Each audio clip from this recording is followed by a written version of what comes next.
Hello and welcome back to the Goat Cave podcast. Today's guest is very well known, for his super tech street style and his insane crank arm grinds. Since starting the Common Crew with his good friend Julian, he has picked up some sponsors such as Fit Bike Co., Merit, OSS, and I believe G Sport Wheels as well. He had the opening section in Monster Mash, a full-length DVD made by the Common Crew, and his mind-blowing... That's right. And his mind-blowing clips in the OSS video, All the Smoke. And, there's so many other videos in between there that you guys should definitely check out as well. Some of the things that, he does daily is huge crank arm grinds, shaving his head, crazy nose manual bar combos, and getting them hoes. Ethan Conray. Oh, I always fuck up your last name. Sorry. How's it going? It's Corriere. Corriere, there we go. I can't believe I fucked it up that much. Dude, I can't believe... I would be surprised if you got it right. Fair enough. I literally sat here all day, watching, videos where, it's bike checks and whatnot. You say your name, and I still fucking can't get it. But that's just me, I guess. Oh, man. Bro, kids roll up to me and go, "Yo, Corey!" Corey! What? Dude, that's not even close. I know. Oh, man. So why don't you tell us about what you were up to today? Because you were hanging out with Sauce, who was our last guest on the show, correct? Correct. Well, kind of. So, pretty much, here's how it goes. If you don't know Sauce, you got to go listen to the last one, but that's my fucking man. So, I'll just give you the whole rundown. For the last 7 months, we were like, "Hey, Sauce, come hang out with us." And he was like, "No, fuck you. I'm working for free." And we were like, "Fuck you. That doesn't make sense." But then he was working with a guy for free, I guess, in order to fucking buy and sell a house. And they finally did it. So all that shit we were talking, Sauce made like 40 grand. So we were like, "Oh, shit." But then, so here's what happened. He put the fucking house he bought on Instagram, and it's a hoarder house, grade A, pack rat fucking TV show, hoarders, bad, bro. Mountains of shit. Can't even walk in the place. Yeah, I think I saw that last week, and it is fucked. It is so gross. He opens... Yeah, dude. The only thing clean in that house was the fucking fridge. He opens it up, and there's barely anything in there. Other than that... Yeah. You saw it then. Yeah. He opened the fridge and gagged still. It was bad. She hadn't been there for 10 years, and it was a pile of shit. So you can imagine, the rats and the fucking bugs. Anyway, I was naturally, I messaged him, LOL, need help, because A, he's my friend, and B, I wanted money. So he said, "Yeah, actually, I don't need to clean this shit. I need to move some shit." So we went over there. Me and a buddy, his name's BJ Bolton. You might have seen him in my Instagram stories. He's the blonde kid that I torture constantly. Yeah, I think I've seen him. Yeah, he's the homie. Anyway, we'll get to him. But we went out to go help this fat old lady move, and we had to dig through that pile of shit, and it was horrible, and it took 2 days. But anyway, we were there today, early morning, 7 a.m., and the dude is like, "All right, guys, this little lamp right here, it's a fucking parrot lamp. This lamp right here, guard it with your life. If it breaks, she will kill you. Put it in the front of the truck with you," all this shit. He was so heavy on how important this fucking parrot lamp was. And literally less than 1 minute later, probably 55 seconds later, my friend BJ just fucking sets it down and the thing falls apart. Oh my God. He destroyed it, bro. And I just started laughing at him. He's panicking, and I was like, "You gotta go tell him. I don't fucking know." But he was like, "Yeah, you guys are fucked. Just lie to her and tell her it broke on the way." So we drove all the way to Bakersfield. It's 150 miles both ways. Unloaded this shit. It took 9 hours. But the funniest part was him breaking that shit. And she didn't even care. And she gave us plastic coins. That's a good job. Oh, man. But, oh, yeah. Sauce wasn't even there, bro. Sauce is just orchestrating all this shit from behind the scenes and sending me and BJ out there. And he's like, "Yo, pretend like we're not friends and call me Austin," and all this shit. And so I said Austin like 10 times, and that felt weirder than anything. Yeah, I Because I've know. never called him that. Dude, I don't even think that during the podcast last week I asked what his real name was. Like I figured it out beforehand, but like it just Yeah. wasn't even a thing where I'm like, nobody, if I put his actual name in the title, nobody's going to know who the fuck I'm talking about. Like it's Sauce Austin the Quick. Boss. Yeah. Exactly. Did he tell you why he's named Saucy? No, he didn't actually. I should have asked him about that. Well, it's a combo of pretty much. I met him when he was like 11 or 12, and he was fat as shit then too. And his fingers look like sausages, bro. Like we got mad pictures of his fingers because they're so funny. But his hand, like the fattest part of his finger is the base, and they taper towards the end, like Patrick Star. So that mixed with Austin, like Sauce, Austin, you know what I mean? Yeah. Plus the sausage fingers, that's how he's saucy. Oh man, that's awesome. Dude, that name is seriously Yeah, like the perfect fucking name too. Sauce the Boss. Like I know. He had it before I met him, dude. that's crazy. When did you meet Sauce? He was 11. Oh, I was 13 years old, and on some local HB shit, the Huntington Beach wetlands. You might know it by like those Chris Fox and that other dickhead dude. I can't remember his name. Anyway, they got these big ass pro jumps down there. But back in the day, it used to be chill little jumps for all like the local homies. We would just go out there and do dirt jumps and shit. But there's fucking World War II bunkers there, and every summer we would dig them out, and you could go travel like miles of underground tunnels in Huntington. It's sick. Anyway, I met a kid while we were exploring tunnels named Jamie Jr. But you have to say like Jamie Jr. because that's how his dad talks. Yeah, God damn it, Jamie Jr. But God damn it. Yeah, exactly. I fucking met him at the wetlands, and then I like ran into him one time by my house, and he was with Sauce. And Sauce had a camera, and he's like, "Oh, I'm making a video. You want to get a clip?" So the first time I ever met him, he filmed a clip of me, and I did a double peg on a curb that was high enough to grind. It's so crazy to think that was what, like 10 years ago? You're 23 now, right? It was more. It was probably about 10 years. Yeah, I was 13. Damn. Yeah, that is fucking wild, eh? How far you guys have come since then?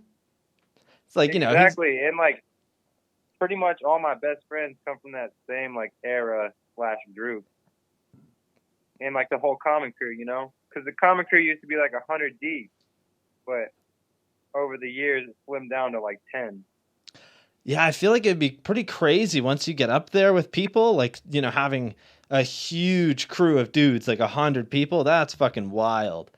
It was fucked, but it just started because we would all get out of school. We pretty much like all the kids in Huntington like would get out of school at 3:00 or whatever, and we would just go to this middle school called Mesa View. And dude, if you've watched any Common Crew video, you know the school. It's got yellow stairs. It's got the fucking million flat ledges, the benches. You know it. Yeah, but I've definitely seen it. Yeah, bro. We would all just go there after school without calling or texting anyone. We would just go there, and there would be like minimum 20 kids riding every single day.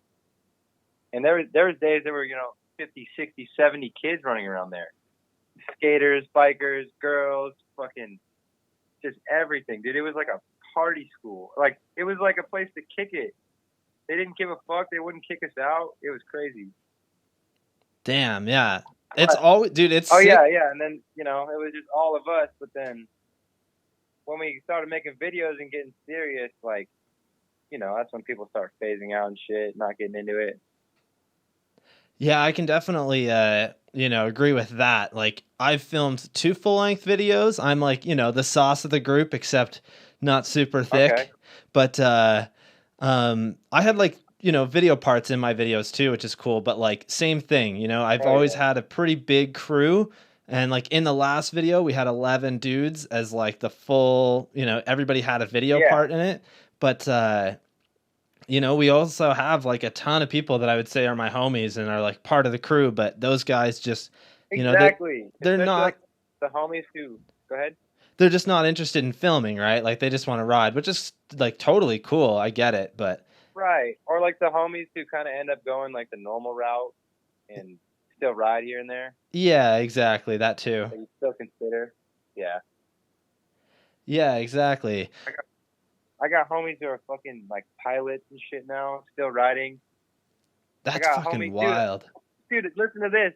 We came up with Dakota Roche's little cousin. His name was Noah. He was like, dude, riding every day with us. He was for sure like the best one for so long. He could bar spin and three before all of us. But he fucking quit riding, bro, and then he ended up being a cop. Damn, that's fucking wild. Especially because like Dakota It is Roche wild is because we're always like so rebellious, fucking hiding and running from cops our whole life. So like when we see our friend be a cop, shit was weird. But it's cool, you know, because now we got some pull maybe. there you go. Have you guys ever been like kicked out of a spot by him at all or anything? No, but Jacob Cable got his bike stolen, and then like, you know, we don't a BMX rider ain't registering shit or fucking calling the police. Yeah. But he just saw this dude riding it in fucking like 2 cities over. It just pulled up and was like, "Hey, this bike's reported stolen. Get off." The dude just gave it to him, That's and he fucking pulled up wild. to Jacob's house in the cop car. Damn. And was That's like, "Got your bike, bro?" that's fucking crazy. We had a dude Isn't it? you know, we had a dude that fucking got his bike stolen in town here a couple of years ago, probably like 6 years ago. And I get a call from like, you know, a buddy of mine who doesn't really ride, but like he knows what bikes are like, you know, like he's more of a mountain bike guy. And Yeah. he's like, hey man, Jeremy's bike is at the fucking like grocery store. Like, show up. There's like a guy No standing right way. here. So we show up. The fucking guy is like a crazy crackhead. He's got like a chain on around his fucking neck, like a big, like, Of you know, course. fucking steel chain, all this shit. He's Like a real standing, one, yeah. yeah, standing right next to a fucking, like, right next to the bike. And like at the time, I think I was like 16 or 17. And it's like this dude was not down to fuck around. So I like went in and grabbed the fucking bike and started to like, you know, try and walk away quietly. And then he started freaking out. We started like, I don't know, we just were like, you know, fighting back and forth, like arguing. And like Yeah. my other buddy, he was driving at the time. He was like, dude, just call the cops. They'll fucking show up. And I really just wanted to get that bike, but we fucking called the cops, and that was probably the worst decision because like they showed They let up him like keep it, 5 minutes later, but fucking the dude was gone. Like we tried to chase him down. Like I'm literally on the phone with fucking Fuck. the police being like, okay, he went down this street. We just saw him. Like we're trying to follow him, and he ended up getting away. And that was the last time I saw that bike. And like it pisses me off because That's like, fuck. you know, had I been there 30 seconds earlier, maybe that guy wouldn't have been like right there, you know? Like I probably could have grabbed that and fucking dipped, but yeah, like that was Yeah, the but worst. I don't know. That shit, like, because you never know if they fucking bought that thing. I've been in so many situations. You go get it, and they're like, "What the fuck? I just bought this." Yeah, I know. The dude But you tried know, to like argue with me and he's like, I just bought this from East Side Cycle, which is like a bike shop in town. He's like, no, you didn't. Like you stole this out of my buddy's garage. You broke into his house and stole this. Like yeah, you didn't we just, buy this. you know, 10 friends. You gotta have 10 people with you. You're trying to steal some shit back. Yeah, I know. We fucked up, man. It was only two of us. And like the one guy wanted to Yeah. wait in the car. I was supposed to like literally run in, grab the bike. We had the fucking trunk popped, like ready to throw it in and Damn. just dip. But you know, I was like, fuck. Like we didn't even get to do that, unfortunately. That shit's the worst. Yeah, what do you do though, right? Dude, my roommate. All right. So my roommate. One of them, his name's Gordon. He's the filmer for Fit, and like filmer and editor for Fit and S&M. He just filmed a lot of that new S&M video and shit. That's sick. So he probably But like anyway, okay, yeah. Anyway, he bought a fucking 22-inch chrome Fit, like that dope one, right when they dropped. And so, of course, that shit gets stolen immediately because we're downtown Huntington. There's fucking scumbags everywhere. But like 2 days later, my other roommate, who doesn't even ride, he's just a painter who moved here from fucking Pennsylvania. But he's cool. He smokes hella kush, and he's our age, so he's cool. But he's driving his paint van down the street one day, and he just sees. He's like, "Oh, I recognize that bike because it was all fucking chrome." And so he just pulled over on the side of the road ahead of the guy, and he waited till the dude rode by, and he hid behind his truck or his van, and right when he rode by, he jumped out and just shoved the dude off and fucking grabbed that shit. It was like, "I'm gonna fucking beat your ass if you do shit." That's And the dude was like, fucking "All right, crazy. geez." Yeah, man. Yeah, and like he only recognized it because it was all chrome. Yeah, especially because like the dude doesn't even ride, so like who knows? That could have literally been anybody else's bike, right? But like luckily because Yeah. and it Well, just we came keep our out. bikes. We keep our bikes in the living room, so he looks at that shit every day. Yeah, fair enough. He knows. Yeah, that's fucking Yeah. wild. I wonder what that dude thinks when like you guys are fucking partying. It's like BMX dudes. Like, I guess he's probably cool as fuck. Yeah. He doesn't care.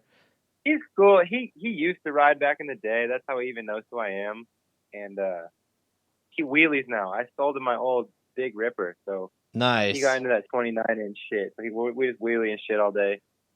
Yeah, I thought you were into those kinda knows wheelie what's bikes, good. man. I saw a couple clips Yeah, of bro. you. I'll talk some shit right now. I don't know who's gonna be listening to this, who's gonna be mad at me for saying this, but I'll drop some real shit right now. So the whole wheelie thing, I broke my leg probably like almost 2 years ago now, coming up on 2 years ago. But basically, I snapped my leg and had a fucked up surgery, so it was such a bad way. I couldn't ride BMX like seriously for like 10 months. So I was going fucking crazy, like, and that's why I'm all into the fingerboarding shit, because my boy Eddie put me on, and I got all into it. When I broke my leg, I couldn't sit here and do anything, so I would fingerboard, and you land tricks all steezy and shit, and it feels like almost as satisfying as a real trick. It's pretty dope. But then, whatever, I got into like pedaling and shit, but I still couldn't bunny hop. So I just got into the wheelie bikes because I work at a bike shop and we rent bikes or beach cruisers, and my boss taught me how to wheelie those with the brakes and shit.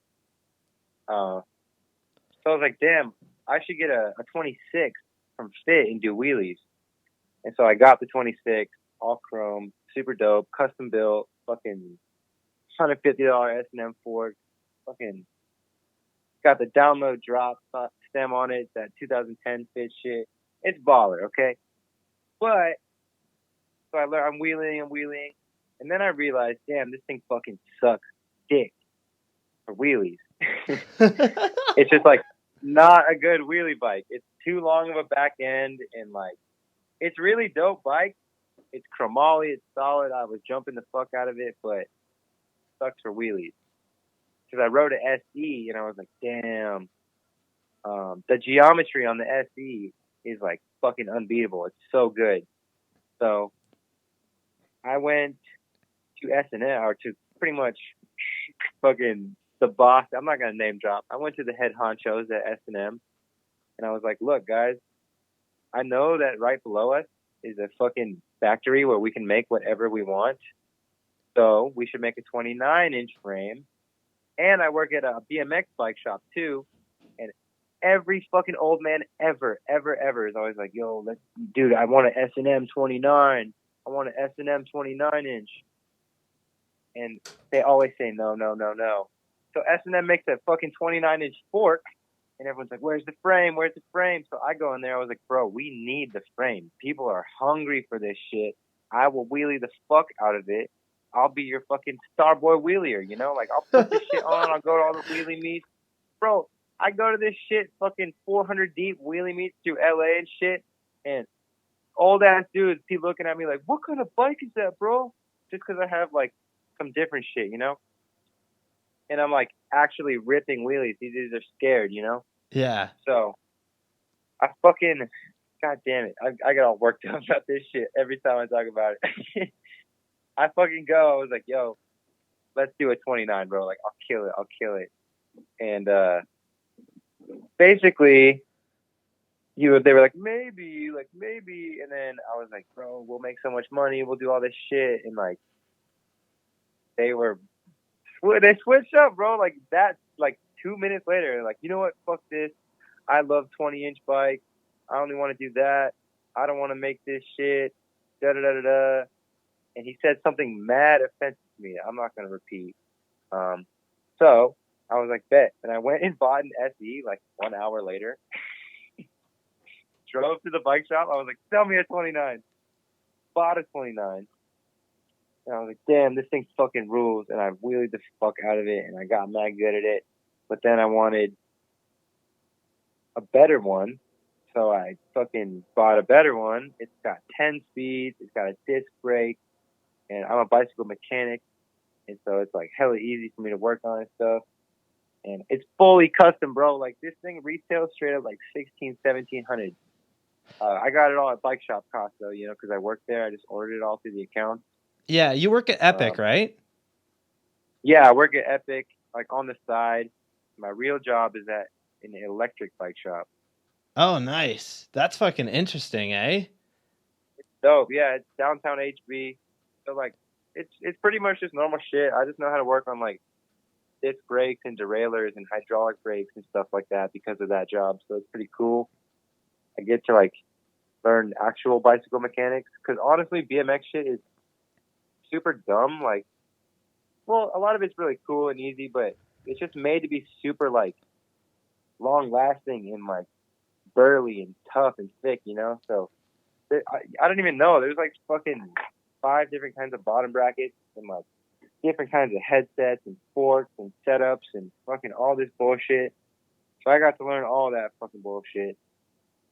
Yeah, BMX is pretty universal. Quick, let me touch back to the 29s because I forgot to finish. No, that's okay. Long story short, I loved them and I wheelied them, and then it got boring because I could ride BMX again. Fair enough. And I was like, damn, I can bunny hop.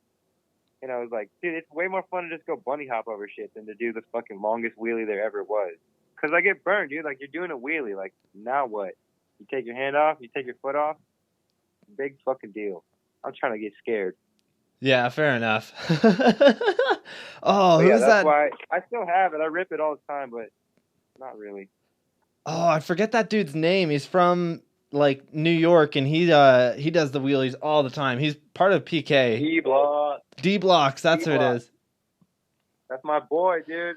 I got so into it, I even fucking met that fool. He came out here, and then I talked to him again when I went out to the Austin Augie Jam. And he's cool as fuck. Kind of crazy. Yeah, that dude seems fucking like crazy, man.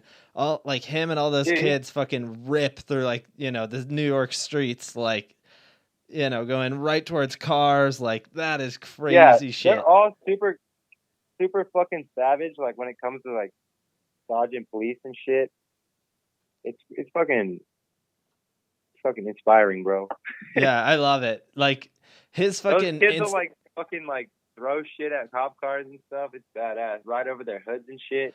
Yeah, that shit is so crazy. Like, I don't know. I find with most BMX dudes, it's like, yeah, we'll tell them to fuck off. We'll do all this other shit. But those dudes, they don't give a fuck. Like, and it's crazy to see how many like. It's because dude. The people in the city are just fucking mean. Every day, they wake up with a cold, mean heart, and they go out to fucking be mean to each other. Every time I go to the East Coast, dude, I'm just like, what the fuck is everyone's problem? And I'm like, oh yeah, it's cold as shit, and there's people too close to me. So I think that's what I mean.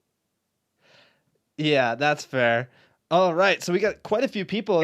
By East Coast, I mean like the city, like this New York and fucking, I don't even know where else I've been down there, but yeah, hectic. No, I know what you're saying.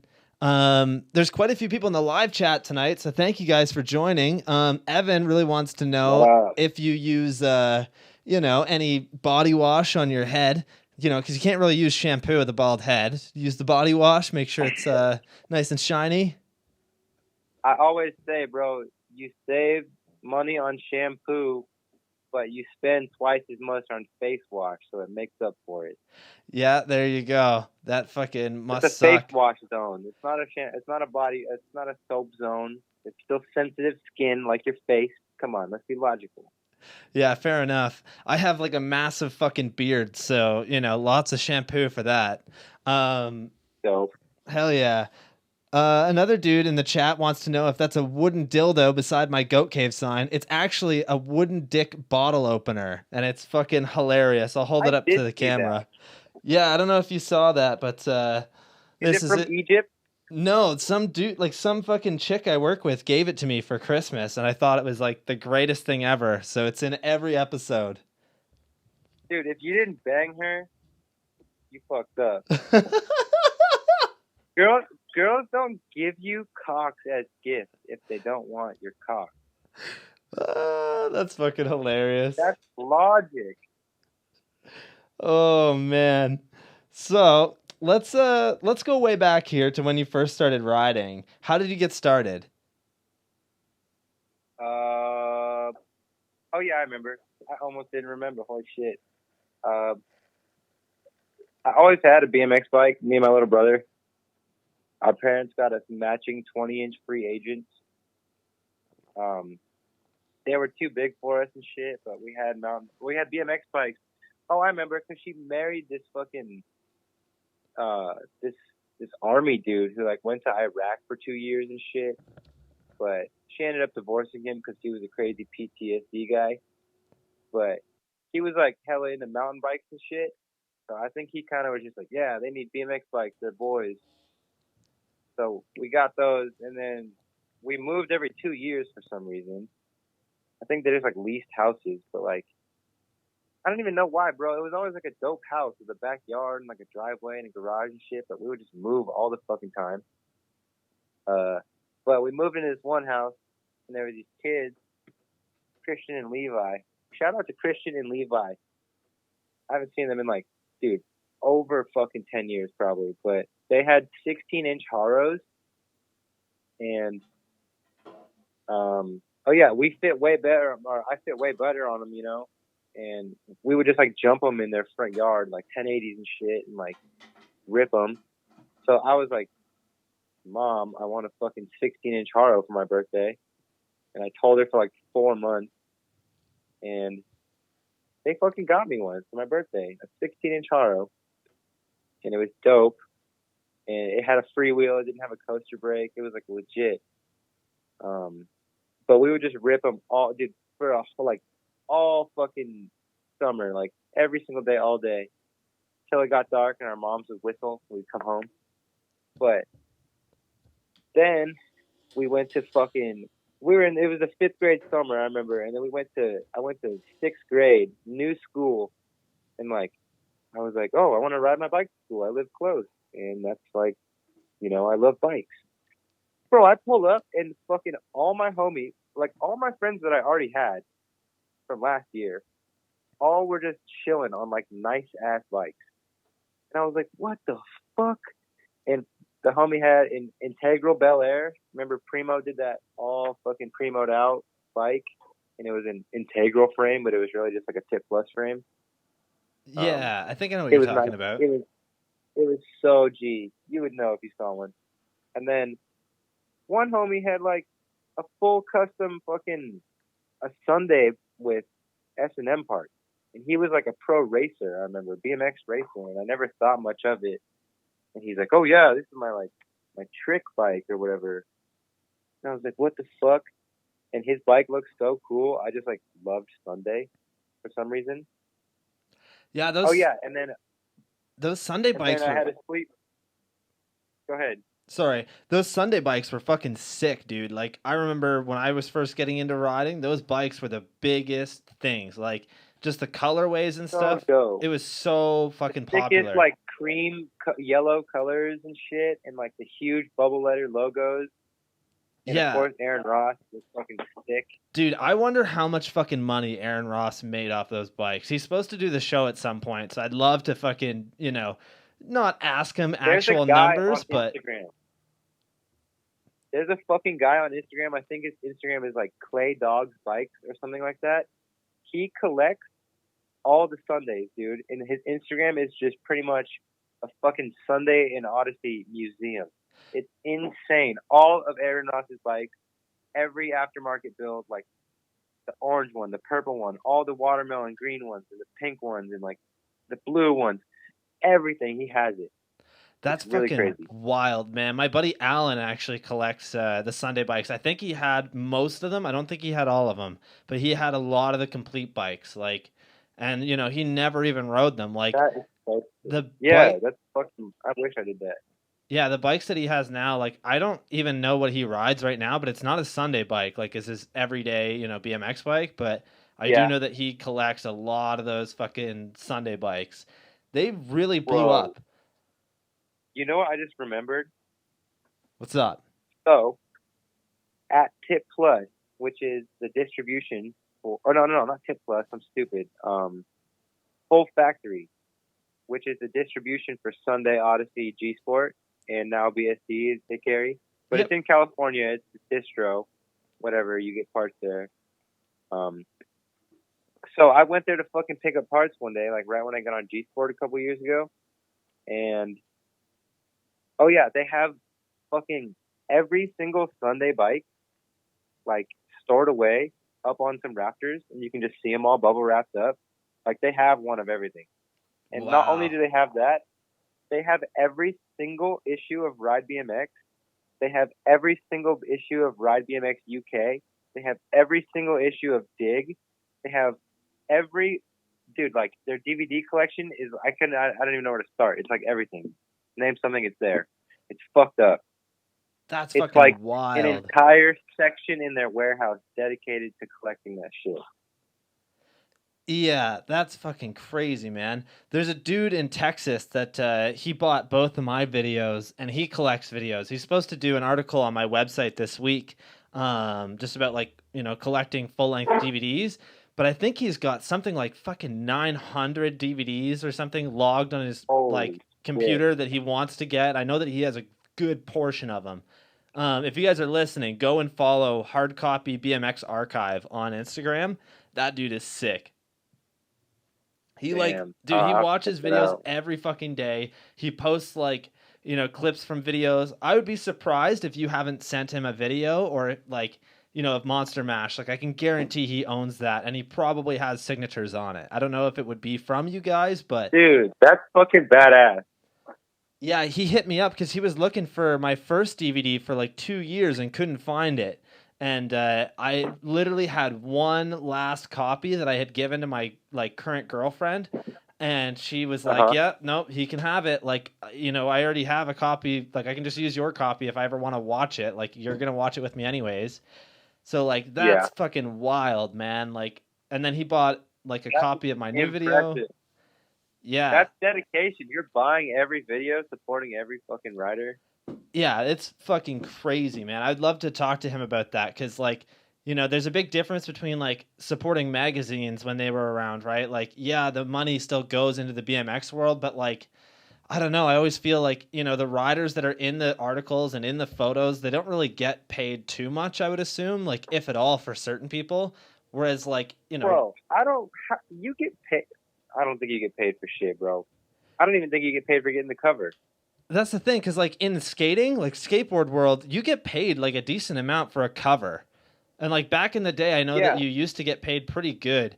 I think it was Escamilla. I had him on the show. We were talking about when he was sponsored by, I forget what company it was, but there was literally a document that he fucking signed where it says how much he'll get paid from that company for a full ad on a page, a 2-page ad, a cover, all this stuff. It wasn't even from the magazine companies though. It was from the fucking sponsor companies, and they don't really do that anymore.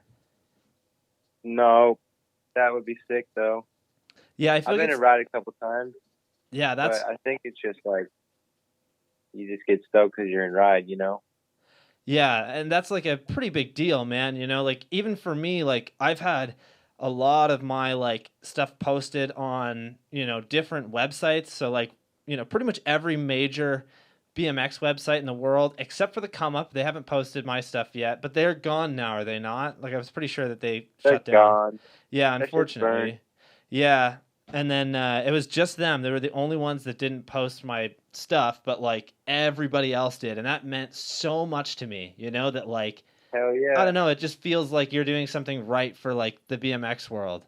least that's how I felt. But Dude, it feels insane. I remember like making Vital videos for Vital BMX, bro, and getting so fucking hyped they would post it, you know?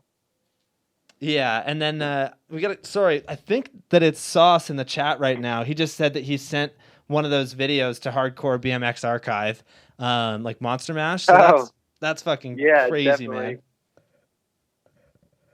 He probably hit up Sauce. Yeah, most likely. Yeah. Sorry, just a couple more questions in the live chat here. So, somebody wants to know your top 3 artists, like right now, for like listening to. Okay. Um, I could tell you, number one, Chief Keef's my favorite. He's like the reason I even got into rap music. Well, that's not true, but like, I don't know. I love Chief Keef, always have. He's my favorite. um, Second favorite. Shit, that's hard, dude. I can't like. I really, really, really, really love music and like listen to music all day, every day. That's a hard question. I really like Young Nudie. He kind of sucks at the same time though. I really like Xavier Wolf. He's like one of my all-time favorites. Obviously, that new Uzi shit went crazy, but I ain't calling Uzi my favorite. I just like that right now. I think dude, I'd have to go on my SoundCloud. Listen, if you want to just go on my SoundCloud, it's just my name, Ethan Corriere. Anyone listening, just go there and click on my like music, and that is pretty much my whole life right there. So go ahead and check it out. Dude, That'll answer your question. The Cali BMX scene really digs, rap music, and it's pretty fucking cool to see how far, I guess, that like it's went. Like, I don't know, I feel like BMX has gone through different time periods, right? Like, early, like late 90s, Yeah. early 2000s was all about like punk music and stuff like that, whereas now it's more or less about. It's weird because like we're even in a time where like the older dudes fucking hate it, and it's so funny. Like a video will come out with the hardest song, and I'm like, damn. And there's always that comment like, this music is cancer, had to watch on mute, like da da da da. Like, so you're never gonna fucking make anyone happy. So might as well put whatever you want on your own shit. That's what I think. And that's a really good point too. Like I've had people say that about my videos. I don't really put too much, I don't know, like newer rap in it. I really, really like, I guess hip hop. Like, Del the Funky Homo Sapien, MF Doom, Yeah. those kind of dudes. I'm really into Hell that. yeah. And like the videos that I've used their music, like turn out really good. But I think that each rider has like, their own unique style that matches a certain type of music, and like finding that perfect song fits so many people. Like, I don't know, I feel like it'd be weird to watch a Brandon Began edit with fucking like punk music, and same goes for you, right? Like, fast punk rock music wouldn't work for like, you. Sometimes I like use like a rock song or like something like that here and there because I don't know. Whoa, Sauce is coming into my house with a helmet on. Did you ride a motorcycle here? Yeah. Damn, that's sick. Sauce rode a motorcycle to my house. Was it licensed? To give me money. Tell Sauce what's up. Walked in. Okay, what up? What's the vibe? What's up, Sauce? Long time no talk, brother. I know, it's been like a week. Yeah, well, what are you doing, Sauce? Just out here trying not to get corona. Sauce is trying not to get corona. He just came to give me some money. Is that a check? Yeah. Dude, what am I? Fucking... What? You're a tax write-off. That's what you are. I'm going to check. Whatever. Sauce is a serious business owner, and he's doing serious business things with checks. So, you're just going to have to deal with it. He Venmo'd me last time. Now I have to go to the bank and get corona. This is work at school. It's not in the Dude. Sauce learned today. Go ahead. What were we just talking about? I can't remember. We were talking about music within BMX. Oh yeah, Sauce. What do you? Oh my God! Listen to this. I just had a video edited to Rich the Kid song, dude. Like a day after that shit came out, because he dropped the album, I was like, boom, use this fucking song. Edited it up that night. Take the Modelo. I don't see it. It's in the fucking blue right there. Bitch, it's in the plastic. Oh, sorry. Sauce is fucking Modelo blind. He's just gonna drink and motorcycle. That's awesome. It's got one of them White Claws. What were we talking about one more time? The music? Oh, yeah, the Rich the Kid thing. Dude, the fucking... We sent it in to fit, and they were like, the rap song is a little too much. And we were like, fuck. So we had to re-edit it now. Fucking offensive. Yeah, that's the hard thing, too, for you, right? Like, you can't just release something without checking with people. Like, I don't know. I feel like I could do usually whatever the fuck I want, like, especially for on some shit, like, because, you know, it's like fucking whatever their whole image is, you know, like, cool rap guy. They have blood and stuff. You know, I can do whatever I want. But fit, it's a long story that I don't want to get into. Sometimes there's a little bit of bullshit we got to deal with. The Beatles only. Don't listen to him. Oh, man. Earlier I'd mentioned that I thought it was Sauce on the Common Crew, you know, chatting with us, but it's actually Eddie. Eddie, how's it going, dude? Thank you for joining. That's one of my day one fucking best friends. Hell yeah, but Eddie's also, the man. He's also a little fucking bitch. You hear that, Eddie? To talk all this shit, and be like, all right, I'm sleeping on your couch. Good night.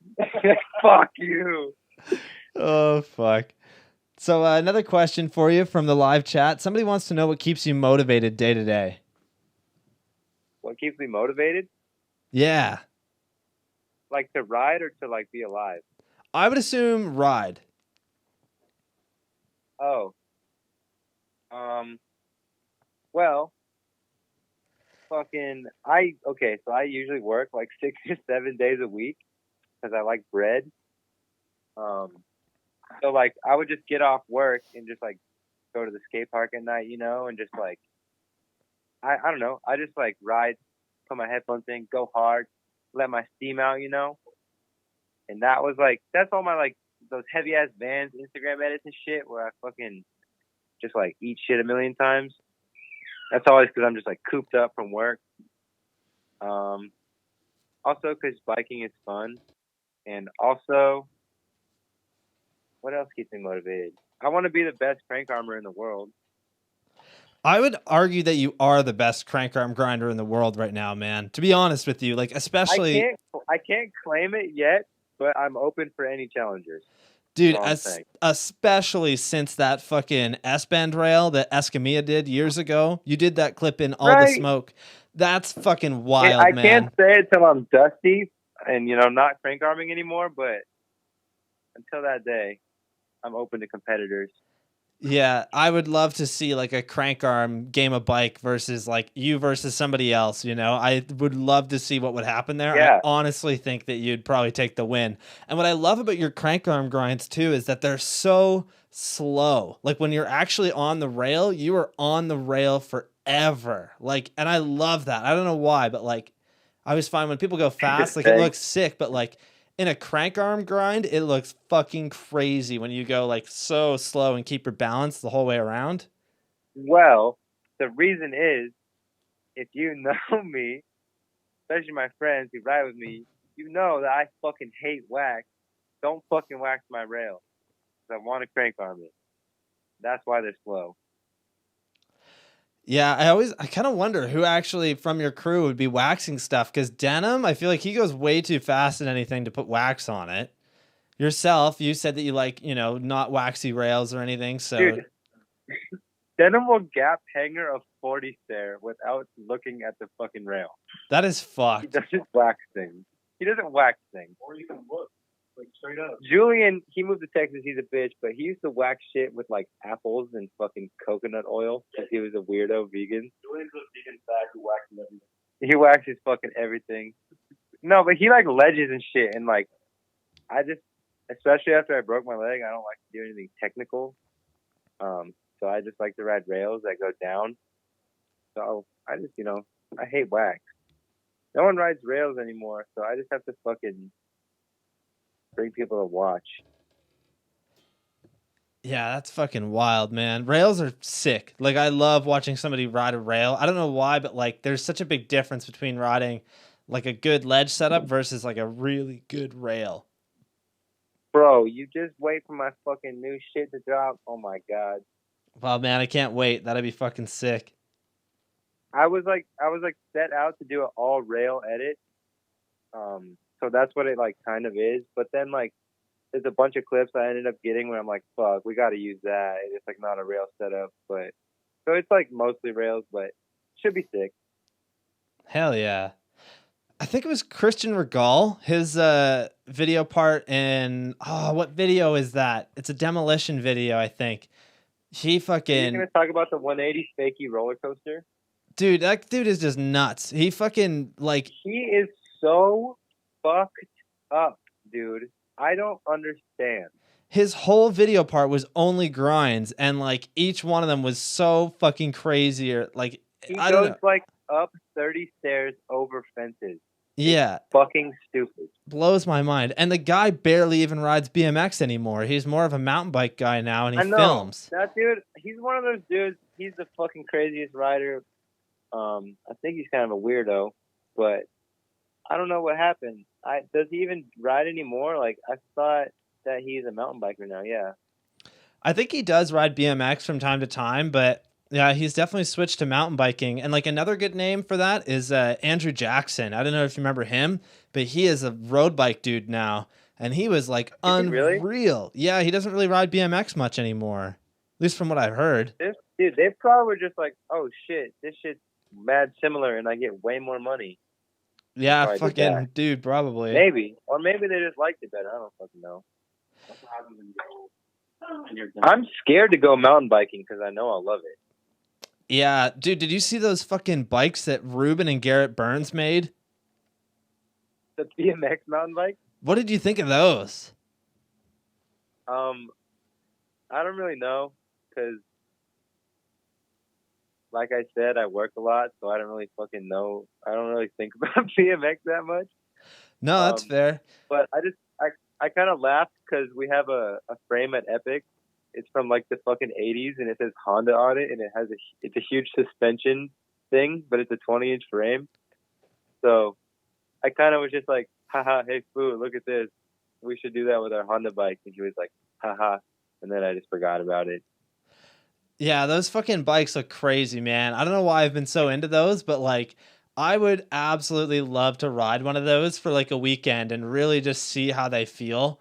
Like I don't know though. It'd be cool. I don't think it's gonna blow up or anything. Yeah, definitely not. Like there's no way that those will become a thing. I had a guest on my show that like wanted me to contact them and see if we could borrow those bikes. And I was like, dude, you have no idea who these dudes are. Like that is not going to happen at all. Like I'm not even going to ask that because like, it's just a dumb question.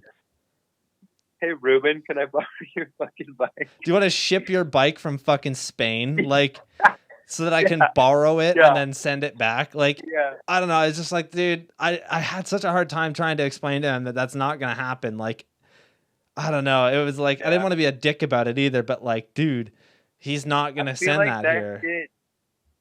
I feel like that shit's going to be so expensive, and people who ride 20-inch bikes are poor. Well, that's the thing, right? Like most 20-inch BMX bikes, like pro level bikes, are topping out at like $2,500. That's like top of the line, fucking American made parts. Like that is literally the best. Profile, tie, everything. Yeah. Like, you know, and that's very cheap when you look at the world of like bikes. Like if you look at, you know, mountain bikes, a fucking good like starter mountain bike starts at fucking $2,000 easily. Like, dude, so listen to this.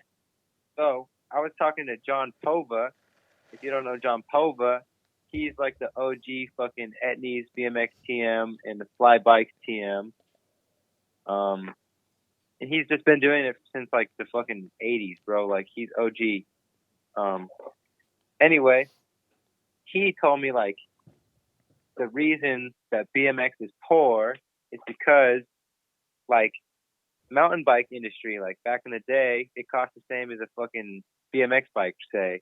And like over time, as shit got better, the price went up. So like people had to start fucking coughing up to get into it, you know? And like Yeah, exactly. it fucking what's the word I'm looking for? Inflated correctly, you know what I mean? Yep. And then he told me, he's like, look at BMX, dude. He's like, a BMX frame and fork in 1980 cost $350. And I was like, what? And he's like, dude, today a frame is $350 and a fork's $100. He's like, the reason that it stayed poor is because it didn't fucking inflate when the product got way better. Yeah, I would assume that has something to do with like, just the cost of making everything too. Like BMX stuff, really, there isn't much going on. There's a lot of universal things being used. Like, most people use a mid-bottom bracket now. Like when you're looking at frames and whatnot, like I think Fly is the only one that was using like Spanish bottom brackets, and I don't even think they do those anymore. Yeah, I don't think they do either. Yeah, I just think that like when it comes to BMX stuff, it's got to be cheap because a lot of the times, like people that are actually going out and buying parts consistently and keeping that market growing are kids that are like, that's the thing. They're like 15, 16 years old. Like they can't really afford, a crazy bike. Like even me, when I was like 17 years old, I was working at a bike shop and that was the only way that I had the bike that I had. I had the nicest fucking like brakeless setup in town because I was working at a shop and I got deals. Like that was the only way that I could have had that bike. Yeah, I don't know. I had like a Frankenstein bike for my whole life till I got sponsored for sure. But so what was it like? Like it is what it is. It's like a kid. It's like a fucking kid sport, dude. For real. It absolutely is. Like. And I think that's what's so great about BMX too, because like when you look at skateboarding, a lot of people get into skateboarding because it's super easy to, invest in it at first. It's like, $100, $200 for like the perfect skate setup. Whereas the like best thing ever. Yeah. With a bike, like, even your Sleeper 2020 complete is only $489.95 USD. That bitch is fucking $490. Yeah, it's like literally the perfect fucking price for anybody that wants to get into it. You would be surprised. People want bikes that are $300.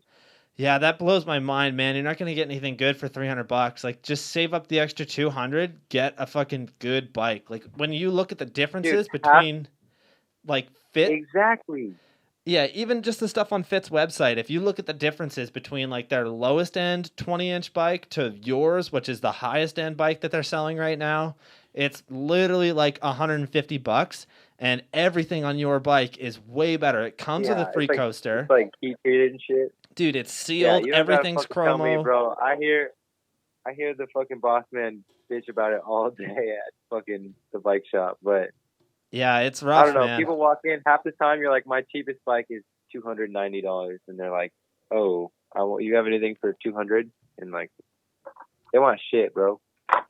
It always blows my mind that people really want deals, right? Like, whenever you look at actual people that ride BMX, I feel like a lot of the time, at least around here, they're fully willing to pay the price, especially at a shop where like they're supporting local BMX. Like, yeah. I think it's definitely when kids are getting into it, it's hard for them to want to put that much money towards a bike, but like, you're not going to get anything good for under $400, sadly. Like, it's just how it goes. It's also there's also dudes who build full bikes and don't even ride them. It's sick. Yeah, I see that all the time where like there was a dude in town here that would like literally have a new setup every fucking month, and it was always the nicest bike. Literally buy all the parts brand new. Wouldn't even ride it. Yeah, wouldn't really even ride it, sell it, fucking buy a new one. Like, and I still think that shit is awesome because like you're still supporting BMX, you're still buying these frames from people, like, Yeah. I don't know. I like it. I think it's awesome that people do that, but I would much rather ride my bike. Say bye. Later, my guy. Talk soon. Hit me up if you need me to contact Chad Curley for you. I got it. Oh my God, dude. I will definitely. Dude, Sauce is the fucking man. That is what I've learned in the last like 3 weeks is that Sauce is the fucking boss, and I love Sauce for that. That's why we call him the boss. Hell yeah, Except man. when he gets drunk. Yeah, except when he gets drunk and, Opposite of the boss. pulls his dick out and everything. Yep, we all know about that. Later. Oh man. So why don't we jump into some of the complete bikes that you've had over the years, like sold through Fit. So your most recent one is the Sleeper 2020 complete bike. Comes with a left-hand drive, right-hand drive coaster. There's just so much awesome shit on that bike, dude. Like even the removable brake mounts. I don't know if I've just been out of the loop, but like seeing that on complete bikes is awesome. I love to see that. It's wild because the last two, maybe the last three. No, I think the last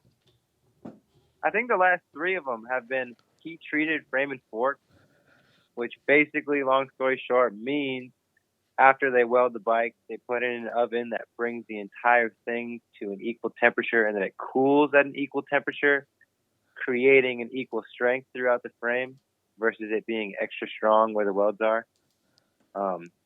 That comes on my last three signature bikes, which is fucking, it's literally like buying a fucking any aftermarket frame that comes from Taiwan.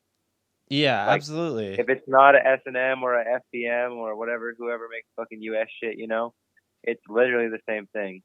So I tell people that, it's like, yo, like, the Volume, Colt, fucking every company, Yeah, I remember when Not Colt... like...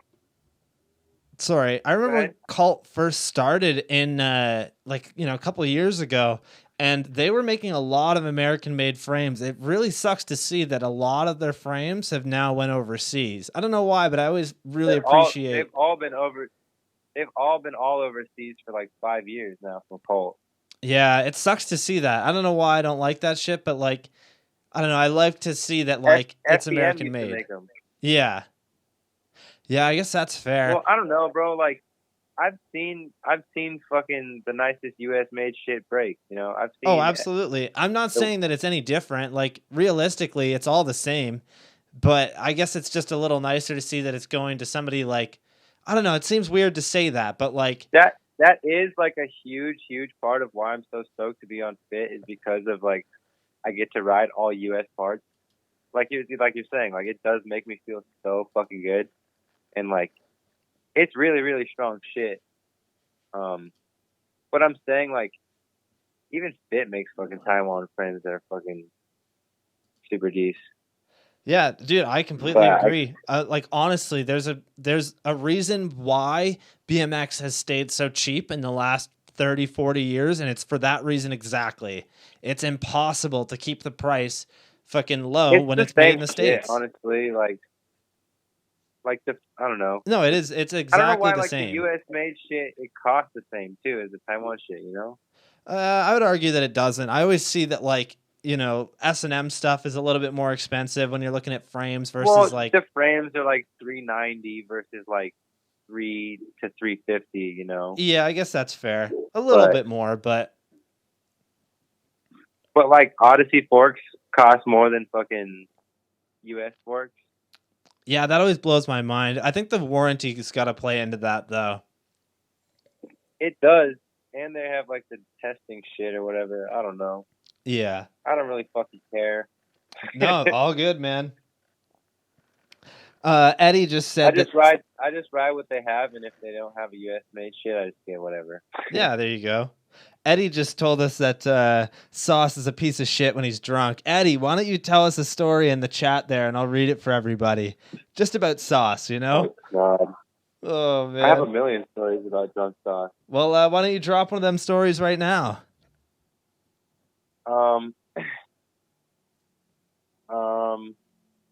Okay. What happened at Nora Cup?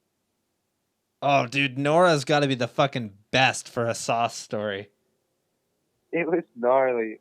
We were young, and Monster Mash got nominated for the video of the year. But we were against, like, crazy other ones. So we're like, shit, we're still going. And basically, what happened that night? We all got super drunk, and I think we all like hated David Grant and wanted to fucking beat him up because he like splashed water on someone and then like called someone else a faggot and then like pretty much someone was like, damn, David Grant did this fucking whack shit to me, and they were like, he did this to me, and they were like, he did this to me, he did this to me, and then like right right after that happened, we go to the Nora Cup and like someone passed me a blunt and I'm about to hit it and he like snatched it out of my fucking fingers as it was about to touch my lips, bro. The most fucking violating feeling of my life. Oh, absolutely. You know That's fucked up. And I turned around and he's like, don't fucking pass him that shit. And like, oh my God, I almost punched him in the face so hard. But I just like turned around and I was like, boys, we got beef, you know? And because I was with my squad, of course. We were kids, bro. I was like fucking, I must have been like 17 or 18 or something.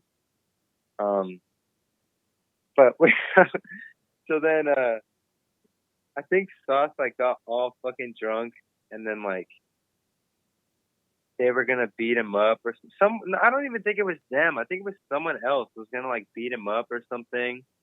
But we ended up getting in this huge fucking like, I don't even know, bro. I think we got kicked out of the bar and there was like a fight and like someone was fucking, Benny L was like tripping on some drugs, like fucking telling us some crazy shit.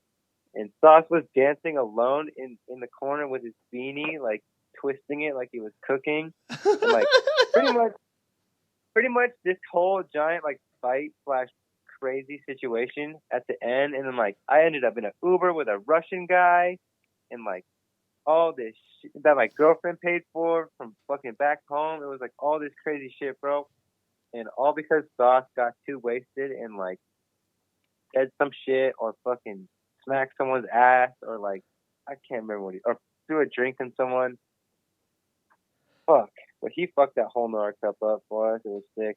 Oh man. Fucking Sauce. And then he was, afterward, he's like, we're going to the bars. Like, and he was like 19. It was so funny.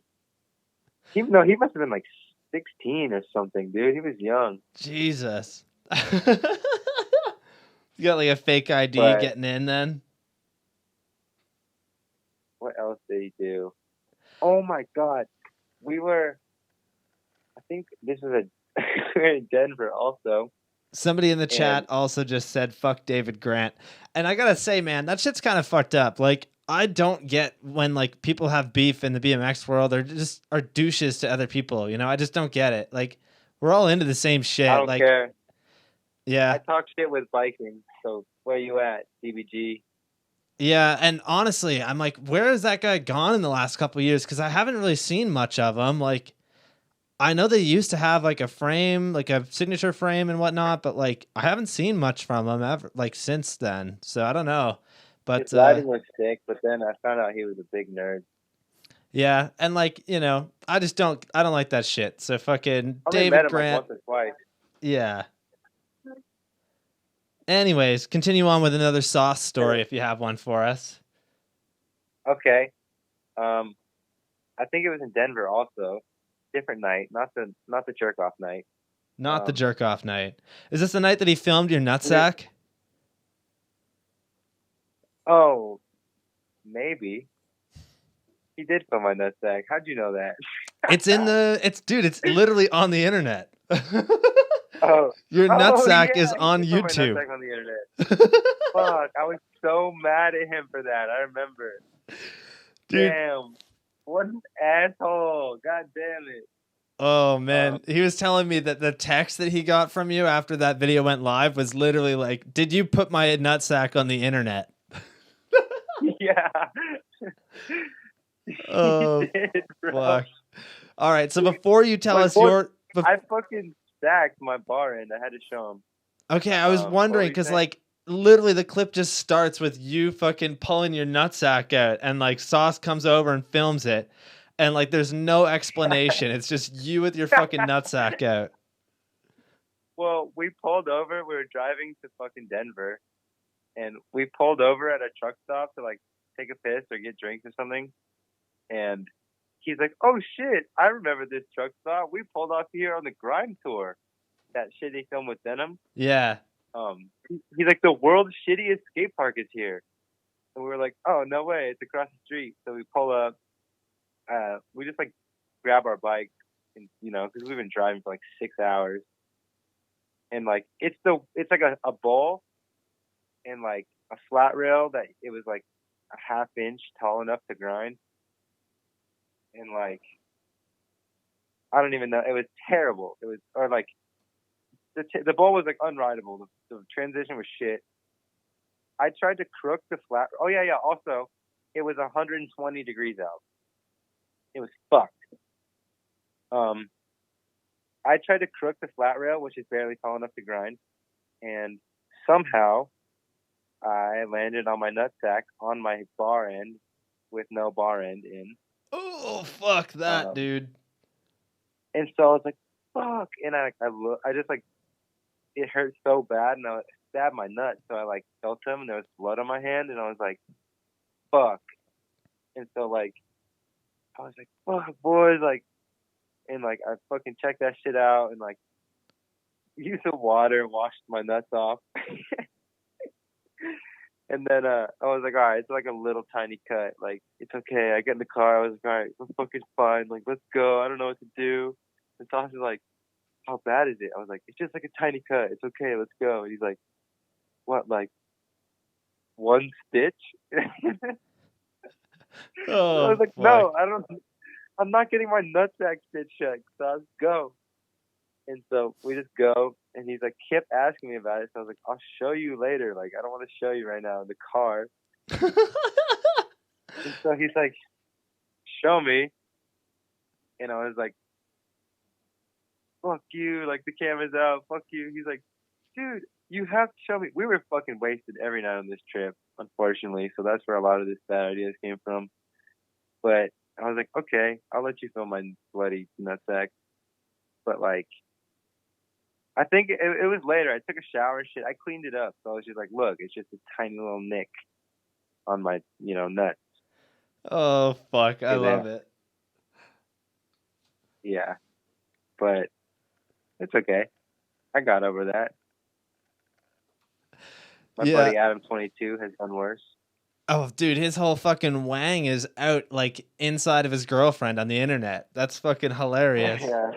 It's like weird, bro. I know, it's so funny though to see like all the kids that comment on his like Instagram shit, and like that all of them have fucking watched him bang his girlfriend. Like, I don't know why it's so weird to me, but like I guess it's just because my girlfriend's not a porn star.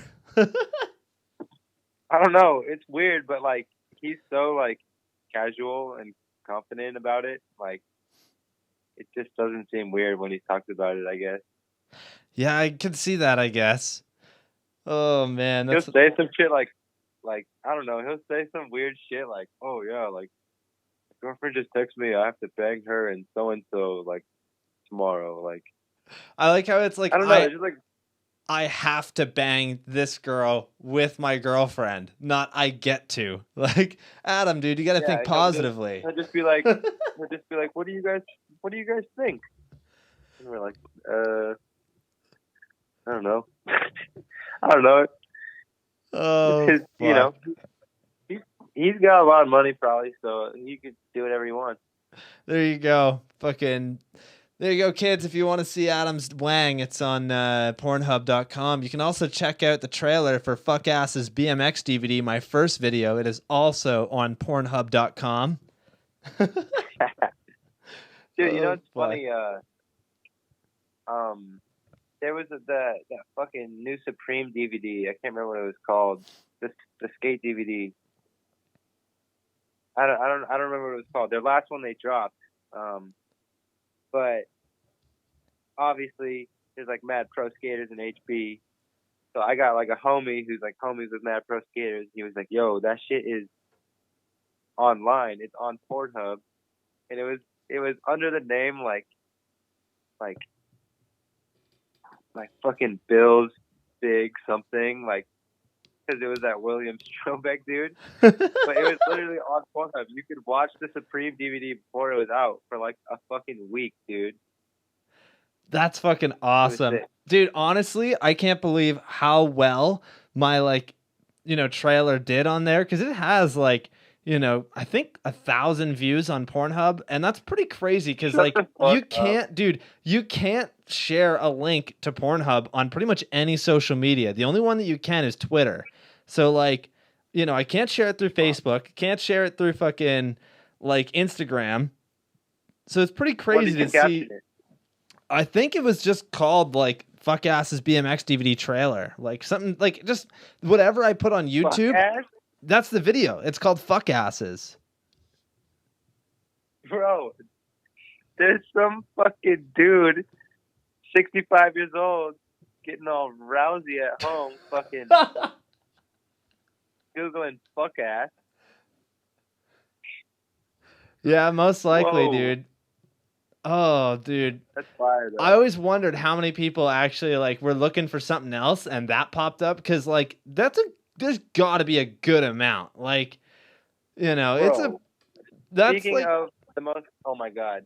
I don't know Jeffrey, the rapper? oh no, I don't. Bro, he's pretty much this rapper from fucking Memphis, but he's in LA now. But he's our fucking homie. He's like Xavier Wolf's boy. We flew him out one time to do a fucking private show, like a comic crew show, bro.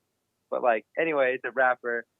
He has a music video on Pornhub, and like, basically it's him, like, in between two like couples on two beds, and they're both fucking, and he's like going back and forth and like judging them with like a notepad. Oh, like, fuck. It's so fucking weird and gross, but funny. That's fucking hilarious. That's his music video. It's him like being the judge for these two people competing, banging. Oh my god. That's fucking awesome. Dude, But honestly. they're really banging, so it has to be on Pornhub. Dude, Yeah. honestly, I gotta say, kids out there, put your fucking video on Pornhub, because like it's so weird that it's like the best way to market it, but like people will see That's it. the new Like, platform, dude. Fuck YouTube. well, dude, your fucking videos won't Wait, get hold pulled on. I have down. a question. What's up? You know how like mad people like Anthony Panza and fucking mad YouTube guys are all rich off YouTube? Yeah. Does Pornhub work the same way? I believe it does. You like a lot of the people No on way. there. Yeah, you can make money off of Pornhub. I know that. And then also like, there's all these other sites. You got Dude. OnlyFans. Where are the porn vlogs, bro? Dude, there's got to be some out there. Like, a lot of the people that are making money are fucking these amateur chicks with their like site. But like, it's so weird to see that you can make money on No Pornhub. Like, just way. the same way that you make money on YouTube. You just play ads beforehand. But like, I don't know. I've never really seen too many Dude, ads on there. like, you gotta have no soul to fucking bang yourself for money. Yeah. That's what I think. Dude, it's pretty You have a major fucking thought if you're out here banging yourself on the internet. Dude, it's pretty fucking weird to like see that, Like there was a dude that I'm not going to name his name, and I'm not going to like say where this was, but it's a bike shop within like, Ontario, which is just a province in Canada, but his girlfriend was actually she was doing like cam porn in the basement of the bike shop while he's like upstairs selling shit. So like cam girl stuff. And then she got into like actual serious porn. And I had just started working at a bike shop, like, and these dudes were asking me, because this guy, like, I had known him for a while. Like, hey man, does so-and-so's girlfriend, like, what does she do? I was like, I didn't know at the time. So I was just like, oh, she's a model. Like, that's always what I had been told. A couple weeks go by, and my buddy fucking sends me this video link, like, in a text, and I open it up. Sure enough, it's this guy's fucking girlfriend. And, like, no. Dude, 16-year-old me couldn't handle that. I was like, this is fucking crazy. Like, this dude's girlfriend is literally on the internet, like, getting banged in the asshole. What? I don't know why it was so fucking... No Dude, way. I don't know why it was so crazy, but, like, everybody in the BMX crazy. scene, like, knows about it now. Like, anybody that's in Ontario knows this guy and knows that his girlfriend did fucking porn. And, like, I feel bad for the guy because he doesn't even ride anymore, but, like, I don't know. It's just like, dude, that's so That's fucking so funny. crazy, man. But yeah, I guess mean, that's if he just the was way it hot, goes. though, at least he was the one getting the banger, you know? Well, I guess everyone gets the banger if he's doing porn. Dude, yeah, I wouldn't be down. Exactly. You got to be a special type of person to be down, you know? If he was down, fuck it. But I'd be like, nah. Fuck. Yeah, no thanks, man. Not down. Like, nah, you got banged by a fucking in the butt by a big black dude earlier. Literally, dude. Literally. You. I will send you the fucking girl's like Pornhub name after the show. I'll text it to you. You can check it out for yourself. Oh my god. It won't be the same. I didn't know her. Oh man, but you'll know that I'm not fucking lying, that's for sure. Sure, you're proof. Yeah, there you go. That's funny. Oh man.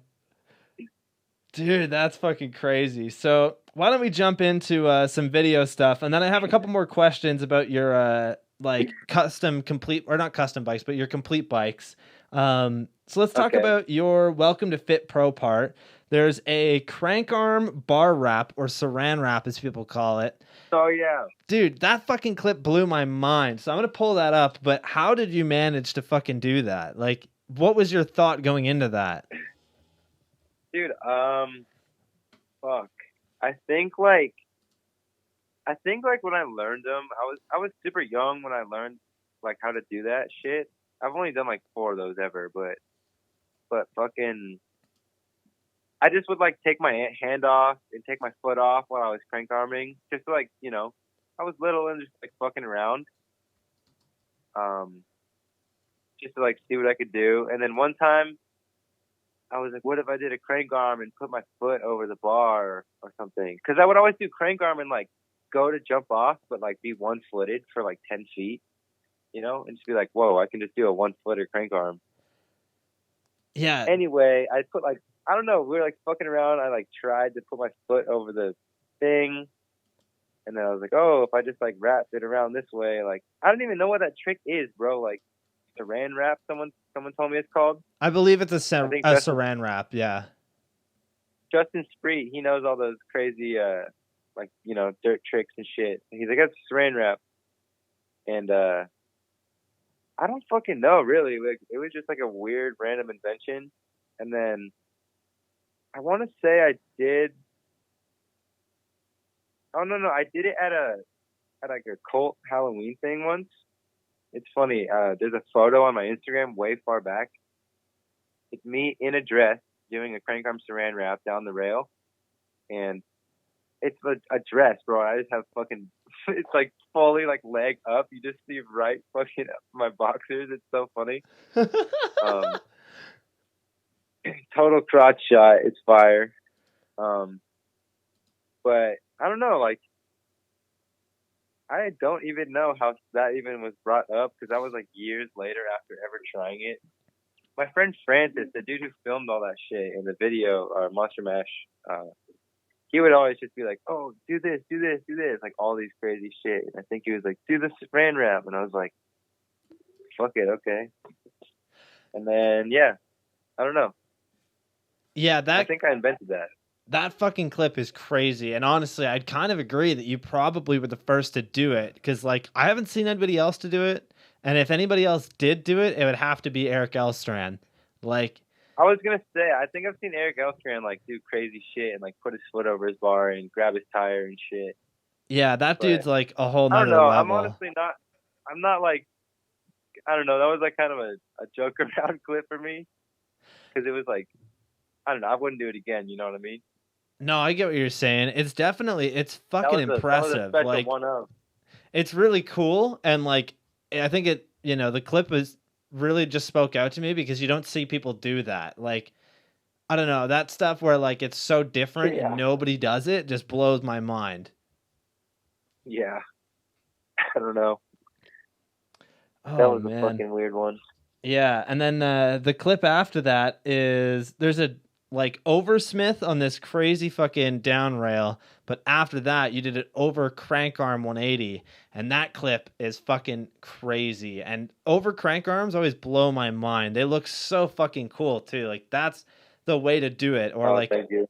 Yeah, over crank arms, over crooks, like anything where your like back wheel is going over the rail is fucking awesome. Yeah, you gotta like hop all crazy into it. Yeah, I don't know why, but it That's always. it, dude. We were driving around. We had finished the video, and like we went out, and Fit was like waiting for the video. You know, we went out and got like 4 clips that day, and we were like, "Fuck!" Like we got enough footage. Like we need to get a banger. We need to get a banger, and like I think we were just like looking for rails on this like app we have, and then I don't know. My boy Francis was like, "Well, let's go check this shit out," and like. That's a famous ass rail. It's like super steep, super low, into like a sketchy hallway in LA. And fucking, I don't know. Like I said, he would call out so much shit for me. Dude, I give props to that fool because I wouldn't have done half the shit I would. I wouldn't have like thought of half the shit I did without him. I really like that though. Like the it goes into that little hallway thing. I think that really kind of just adds to the spot. Yeah, it's super grimy. Yeah, fucking crazy, man. And then, sorry, we got a couple people in the chat here. So earlier I asked Eddie for a story about Sauce. Said one time I went to the bar in Lake Tahoe during the Grime tour, and we were there just chilling, paying the bartender. Oh, no. And as Sauce was paying to leave, he was pissing all over the bar counter, and he was pissed drunk. That is fucking crazy. Dude, please elaborate on that. I wasn't there, but I heard the story, so I'll share. He always does this. He gets wasted and like yells and talks shit to the fucking bartenders and like fucks with people. He just blacks out. He gets bad. He gets real shitty. I think he ordered like fucking 6 shots, like, you know, at closing time, I'm sure, and drank them all. And then they were like, "All right, pay us." And he was like, "What? I did not get 6, you know?" And they're like, "Yes, you just drank them all in front of us. You did." He's like, I did not. He argued with his tab because it was mad expensive, you know? Yeah, I feel like I've seen fucking footage of Sauce drinking 6 shots. Oh yeah, that's his thing. He'll get 6. Jesus, man. And it's fucked up because the bartender thinks it's for his friends every time, and he'll just smirk and drink them all one at a time in front of him. Oh my god. But anyway, he argues with him, and then he's like, "All right, fine, I'll fucking pay my tab." And as he's paying, he's pissing on the fucking underneath the bar counter. You know what I mean? How it like hangs over where the stools go. Like he's got his dick out, or is he pissing in his pants? No, he's got his dick out. He's fucking the bar up, bro. And like we tried to go back because we stayed at the same kid's house in Lake Tahoe, and he's like, "That's the bar," and we're like, "We're going." He's like, "Dude, honestly, like, I don't want to go." Oh, that's fucking mad. That's incredible, dude. Oh, that's fucking wild, dude. I like a couple years ago for my birthday that one year. Like, I'm really into craft beer, so my girlfriend fucking drove me all around, like, you know, our area. So like within like a 2-hour radius, and like literally started drinking at fucking 9 a.m, finished at like 11:30 at night. And I fucking like, we go to this bar that I really fucking like they have awesome chicken wings there. We typically would go there every Tuesday. Yeah. I fucking vomited so badly all over their fucking floor in the bathroom. And like, I know for a fucking fact they know exactly who fucking threw up everywhere. I felt so fucking bad. I didn't go back for like a couple months, and even the next time that I went back, they were giving me some dirty fucking stares, and I was like, "Fuck, man!" Like literally the only place that I wouldn't want to do it, and like just everywhere. Like my buddy fucking came in, and he's like, "Dude, are you okay? Like we can hear you outside of the fucking bathroom. Like that is fucked up. That is not good." Oh man. Yeah, and of course it was on like a really slow night, so like, you know, just a random fucking Tuesday, and like only us there, so like they know exactly. In the bathroom, like, Yeah, exactly. They know exactly, like, it was me. Oh, fuck. Everybody in the chat wants to know what bike shop that was. Unfortunately, I can't tell you guys, man. I'm sorry. I know the guy, and like I just don't want to be that guy, I guess, you know? Like enough people already know about it, so like I'll tell you the story, but I can't tell you what bike shop it was. Hey, It has since I closed just down gotta though. say, What's up? it's 2020. It's 2020. You could do your research. You could do your digging. Kids out there on your Instagrams, you could find it. You'll figure it out. You know, Like if you you'll know figure it out. if you know where I live, like where my fucking like, you know, city is, you'll There figure you it out. go. Yeah. There you go. You don't gotta feed it to them; they'll do it. Yeah. Well, it might not be in my city. It might be. Who knows? Could be. Maybe not. Probably Go not. for it, you But little maybe. creeps. Oh man. So sorry, I'm just checking out the chat here a little bit more. Somebody asked if Denim has ever done a flip whip. Like, I don't think Who? so. Denim Cox, if he's ever done a flip whip, I don't think so. He's not you like. kidding me? Has he? Are you serious? Somebody- Denim can't hop 3. He can't? You're laughing. Denim cannot bunny hop 360. What makes you think he could flip whip? I'm not asking it. Somebody else is asking this. I'm asking that kid. I hope he's listening. I think he is. Bro, Denim, he is only good at, like, doing the biggest and best rails and best setups ever, only, like, 1 or 5 tries. But, like, if you ask him to hop 3, he couldn't flip whip. He could do a tail whip, I think, but I think he hurts himself every time he does. Yeah, I think him and I were talking about whips, and he doesn't really like them. And then He has the JCPC pedals. I wouldn't like him either. I run straight metals. My shins are fucked. He seriously is a boss, bro. He won't even. No, I take it back. Denim can like do techie ass shit when he wants to. He could do, you know, switch bar, all these bar spin variations, grind variations, but he's way better and more beast at just like doing a fucking overtooth down a 25 stair, you know, real quick first try. Yeah, that is his. Or like, that's his thing. Like, it's fucking nuts.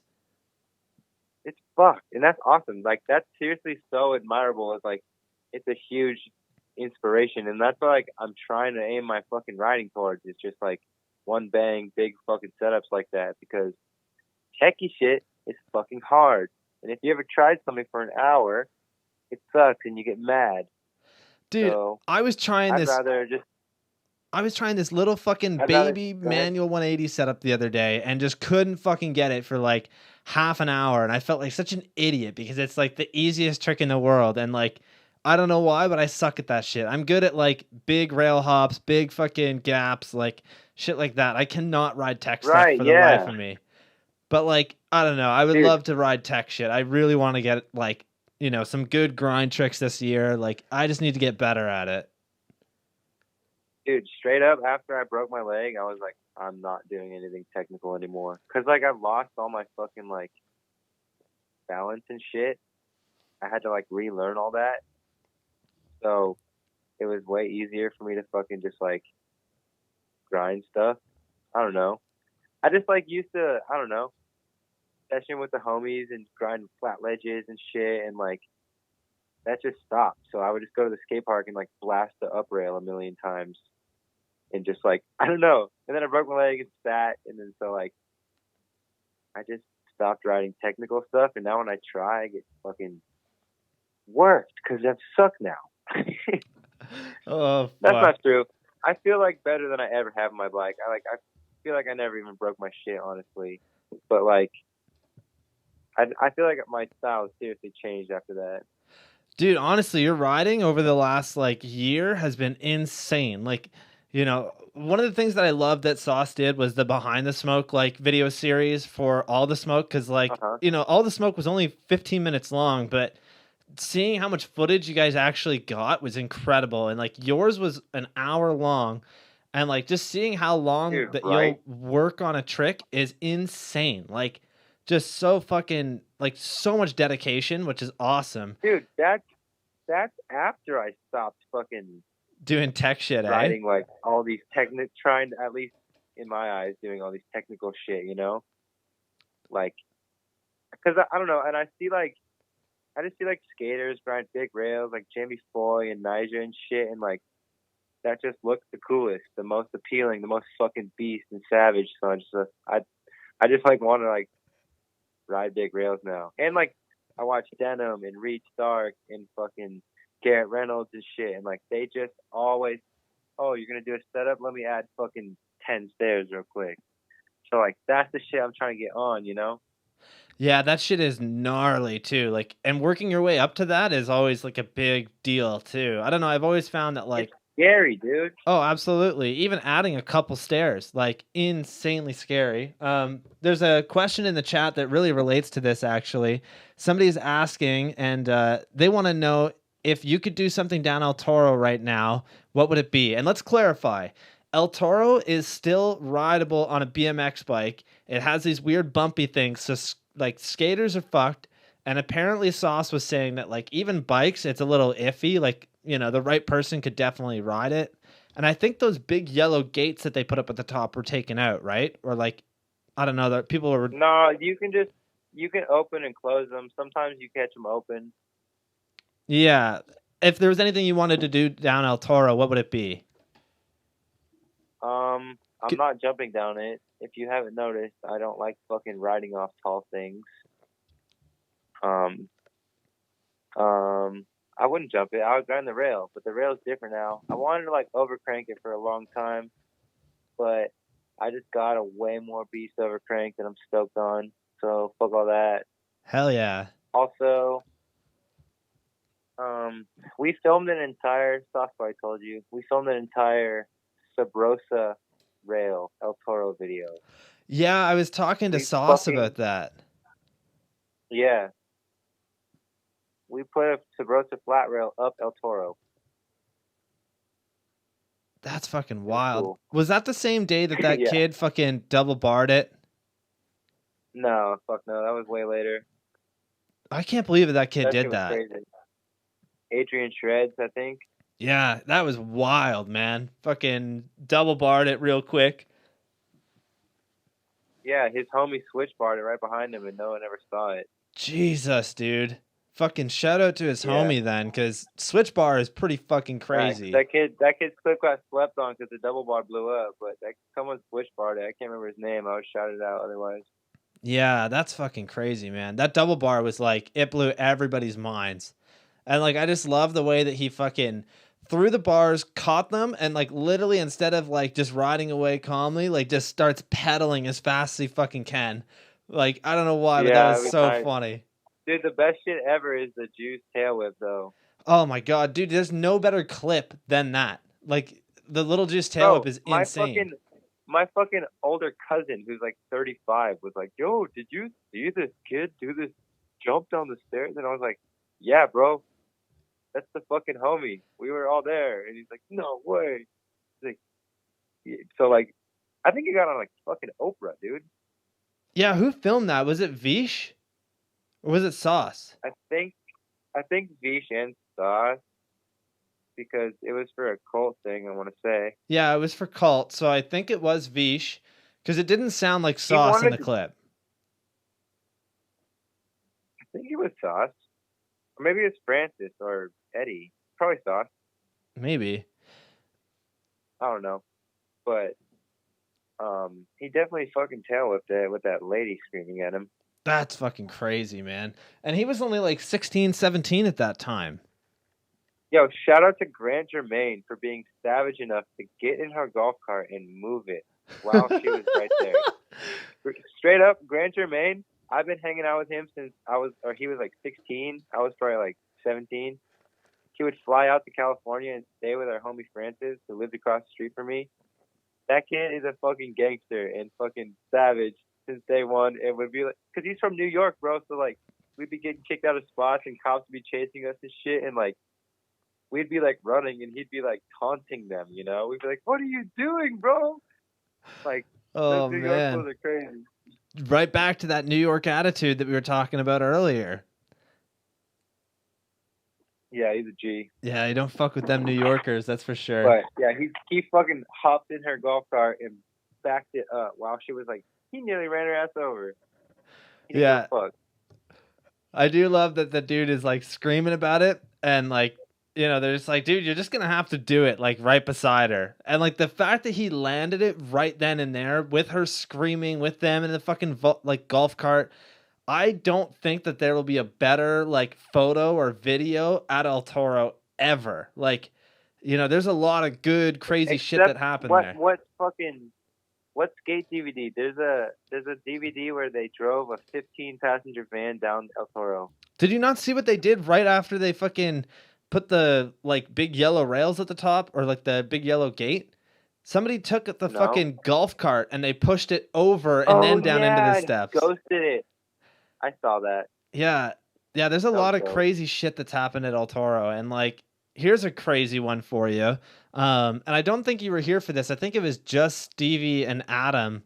But when Began tried to half cab it. Yeah, I was not there. Yeah, did you know Began at that point? I did. Yeah, I've known Began for a long time. We were friends on Facebook when he lived in Connecticut somehow. And like it was right when he got hooked up by like We the People or something. And we were friends on Facebook, but then he moved here. I think we knew him. Yeah. And then he did that shit, and he like got hell, because we were already like all in with the OSS dudes, because they were in Long Beach at the time.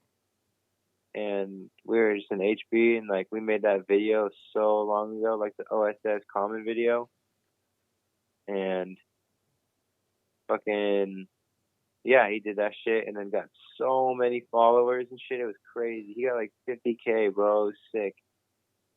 Yeah, that clip really blew up. Like that was one of the dude. The jokes lasted because we would go on shop stops and shit for fit and like all this bullshit trips and go to all these bike shops and like, dude, kids would ask like, "Oh, El Toro," for like 3 fucking years, dude. Still to this day, kids will mention it. It's crazy. Yeah, that's like, it's so weird to see that that's his like claim to fame, because like Began is an unreal rider that is very good with technical tricks. Like he's very consistent, very dialed. Like, and it's just crazy that one little tiny thing that he did is like known by everybody. Like you could ask any person. Gnarly crash, bro. That's one of the gnarliest crashes ever. Oh, absolutely. Like, I can't believe that he didn't get super fucked up. You know what I mean? Like, he was knocked out for, I think, 4 minutes. Did. Yeah, well, I don't know. He's also like 100 pounds, so how hard could it be hit the ground? Yeah, it's a pretty hard fucking clip, too. And, like, the thing that really is scary about it is, like, he couldn't even react to it. Because, like, when you're half cabbing down something, at least where like he was, there's no way to get out of that. Like I don't really think he could have jumped out of it and like gotten away. Yeah. I don't know, dude. Fuck that. Yeah. I wouldn't do that. Terrifying, man. And he like fucking 180s. He 180s an inch before the fucking top. What does he expect? Yeah. And like I think when they talked about it, because they did a video on the come up where like they explained that day, and I guess that Stevie had already trucked it, and like yeah, dude, something that I've been hearing for years, and I don't know if you can clarify this, but like I don't think it ever happened. People seem to think that Stevie Churchill 3-whipped it and that the clip just never came out. But I'm like, dude, there's no way. No, like he trucked it, and then Began was like, all right, fuck it, I'm a half cab it right here, and Steve was like, bro, half cab it right here, I'll 3-whip it right behind you. Yeah. And Began was like, bet, and that's why he sent that fat half cab. He almost did it the first try. Yeah, he was so close. He like literally caught the last 3 steps. Yeah, he would have done it, but or maybe I don't know, but he fucking definitely lost the hype after that. Yeah, that fucking sucks, man. I wonder if, like, because Began went back and he did over crook on the rail, right? I think so. Yeah, that fucking is insane to even, like, go back to that spot and want to do that. I feel like somebody that went through that would not want to ever look at that spot again, you know? Yeah, I guess some people. I don't know. I'm definitely not like that. Fair enough. I think it Like is. the first thing I did when I fucking when I broke my leg, I broke it skating this bowl, the skate park by my house. And the first thing I did when I was healed, I fucking went right there to that bowl and fucking dropped in and did the trick I broke my shit on. Hell So I was yeah. like, fuck you. Dude, ultimate worst. You fucking drop in and try the trick again and break your leg again. Or you break your other leg. Like, what the fuck, dude? That would be the I would just give ultimate up. worst. Yeah. I have a buddy who I've known for years. And, like, we've filmed. He's been in both my videos. And he just knocked himself out for, like, the fourth time, like, really badly. Like, there was one time where he knocked himself out at a local park and like was out for a couple minutes, hopped in the ambulance, whatever. Like, next time he's out filming alone in the rain and he's trying to do this kinked rail, fucking knocks Oh himself out. no. Dude, the clip is insane. He knocks himself out. A random fucking dude passing by comes over and is like, why are all these lights set up? Why is there a camera here? And then he looks over and there's a guy fucking passed out with his bike like on top of him. He's like, what the fuck? He goes over, calls 911, cops show up, the fucking police, ambulance, fire truck, everybody shows up. The fucking cop puts up caution tape, crime scene tape around the fucking Like he's perimeter. dead? Dude, literally like he's dead, but he's put him in the back of the fucking ambulance or whatever since then. And like he had woke up and was freaking out. He had no idea what was going on. There's just like a fire truck, an ambulance. Anyways, he got super fucked up on that clip. Couple years go by and knocks himself out trying to do a Smith grind on the top of a 9-foot bull, like falls to the bottom onto his face. Oh. Puts fuck. himself, dude, put himself into a fucking coma for 3 days. And like, Shut up. dude, Travis is one of my best friends. And like, if you guys are listening after this, go to episode 2 of the Goat Cave. There's no video, sadly, but Travis and I talked for about an hour and a half about like, just head injuries and what he's been doing since then. He put himself in a coma for 3 days. Once he came back, like, didn't really ride very much over the next year, maybe 5 times. Goes to an indoor park about 2 months ago. Fucking jumps, rides for about 5 minutes warming up, goes to the park section, rides or whatever, hits the vert wall, comes back to hit the spine, fucking wakes up in the back of an ambulance. Same thing. No. Yeah, dude. And it sucks because, he was a really big influence. Well, that's the thing. He was a really big influence when it came to our videos. Like, I remember when Travis, him and I filmed the first handrail for our first video. And that was when everything took a turn. Like, everybody in the video actually got serious about it and was like, okay, if he's sending fucking handrails, we need to get our game on. And, it wasn't a bitch rail. It was a fucking gnarly, big, 15-stair rail. Travis has always done big, crazy shit. His thing is doing the longest fucking handrail that he can find. And, damn.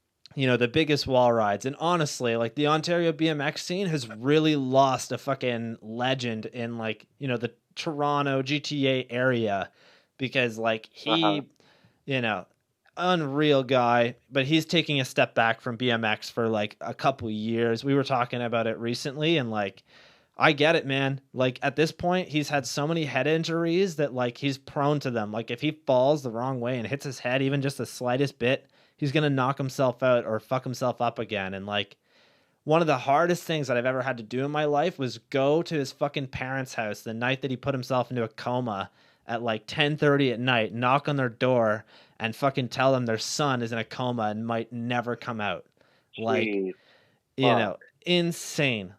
I'm so proud of him on how much progress that he made and that he's actually okay. And I don't know. Yeah. I always feel he wasn't wearing a helmet. If he landed in the wrong way, he could have fucked himself up even worse, And even the last time he was wearing a helmet and still put himself into the back of an ambulance. So it sucks. I guess it's just, you got to pay to play, right? It happens to us all at some point. You're going to get hurt, whether it be, I just cracked my head open. Yeah. And Evan, you said that you witnessed that crash. Are you talking about Travis's crash at Inflow in Dundas? Let me know. Or if you're talking about Fisher Hallman Skate Park in Kitchener. But yeah, insane. Definitely like super scary. But it's what happens, man. BMX is dangerous. It's not a fucking like something to fuck around with. You gotta be, I don't know, you gotta know what you're getting into, I guess. Oh yeah. Not to put a damper on the mood or anything, but no, trust me, I know. You yeah. gotta be good at eating shit. Yeah, that's for sure. So let's talk a little bit about some of your other video projects here. Dude, you did a world's hottest game of bike where you had hot sauce on like some chip pieces in front of Epic. I don't know why, but that video was hilarious to me. That was Nate Richter's idea. Yeah. That was fucking, oh my god, dude. It was like the hottest shit ever, and Andy Garcia wasn't even fazed by it. I know, he literally just didn't care. Like, he's like, this is easy, man. I could do this all fucking day. Yeah, he was fucking, I don't know. He's like, I'm Mexican. It's easy. And I was like, dude, I like spicy food all the time, and like, this is fucking hot. And then I threw up, and then I was like, all right, dude, fuck this. So I started doing like crank flips and shit. I don't even like doing that shit no more. But I was like, I'm fucking over this. And he almost beat me, so I was like, nah, I can't let him beat me. Yeah, fair enough, eh? I love Andy Garcia is the best biker out. Dude, super underrated too, eh? Because, like, I don't know, I feel like not many people know who he is. He's the best tech rider in the world. Yeah, a lot of the shit that he was doing, like, was insane. And what's crazy to me is that people are having full-on games of bike on fucking flat ground. Because, like, dude, I have maybe 5 or 6 tricks on flat ground that I could do confidently. Like, it's just insane to think that. Yeah. Well, I don't know. I feel like I definitely, like, it comes to a point where, like, fuck, what do I do? But then you just, like, I don't know, dig deep. He was doing shit that, like, I didn't think he would do. I think I did, like, fake Emmanuel cab nose 180, and he just did it so easy. I was like, what the fuck, dude? Yeah, that's fucking crazy. He was doing all this, like, you know, nose manual bar shit, too. Like, backwards nose manual. I think he did, like, backwards nollie switch bar. Like, just insane. Yeah, I don't know. He like fucking bar spins wrong and shit, so he was fucking me all up with that shit. And he like, I don't know. He just rides like this flat ledge at the skate park every single night, so he's like the best ever at going backwards and forward and spinning and grinding. So he almost fucked me up. Oh fuck, I love it. How hard is it to fucking play a game of bike while you're like, you know, having your fucking tongue melted off your face? It just fucking sucked, dude. It sucked worse, like my stomach. Like I said, it made me fucking throw up because I was all, I don't know, being hot with being sweaty, not a good combo. But like, you know, if you're like hurt or sick and you're like riding, your adrenaline kind of like masks it and you can still do it. Same shit. Yeah, no, I get what you're saying. Yeah, I just feel like it'd be the fucking worst. Oh man. It was seriously like fucking nauseating. And it was hot out that day. It's bad. There was also a game of rail that you did a couple years back with the Sabrosa crew, and this was like seriously one of the coolest things that I've seen in a while. And I can't believe that I didn't watch it like 3 years ago when it came out. But if you guys listening haven't seen it, it's like a video series that Sabrosa did, where they basically set up like a bunch of their Sabrosa rails and like, you know, Sabrosa rail combos that they have. And everybody played a game of bike on them. And you got second place, taking home $500, which was pretty fucking sick. What was that day like? Because like myself, I really want to do a contest this year where it's basically like free for all, $10 to get in. And I fucking put you versus like, you know, a random person in a game of bike for my website. And like, you know, winner takes all. So fucking if 50 people sign up for, you know, $10 each, that's like a good amount of money that you're gonna take home. No So kidding. Yeah.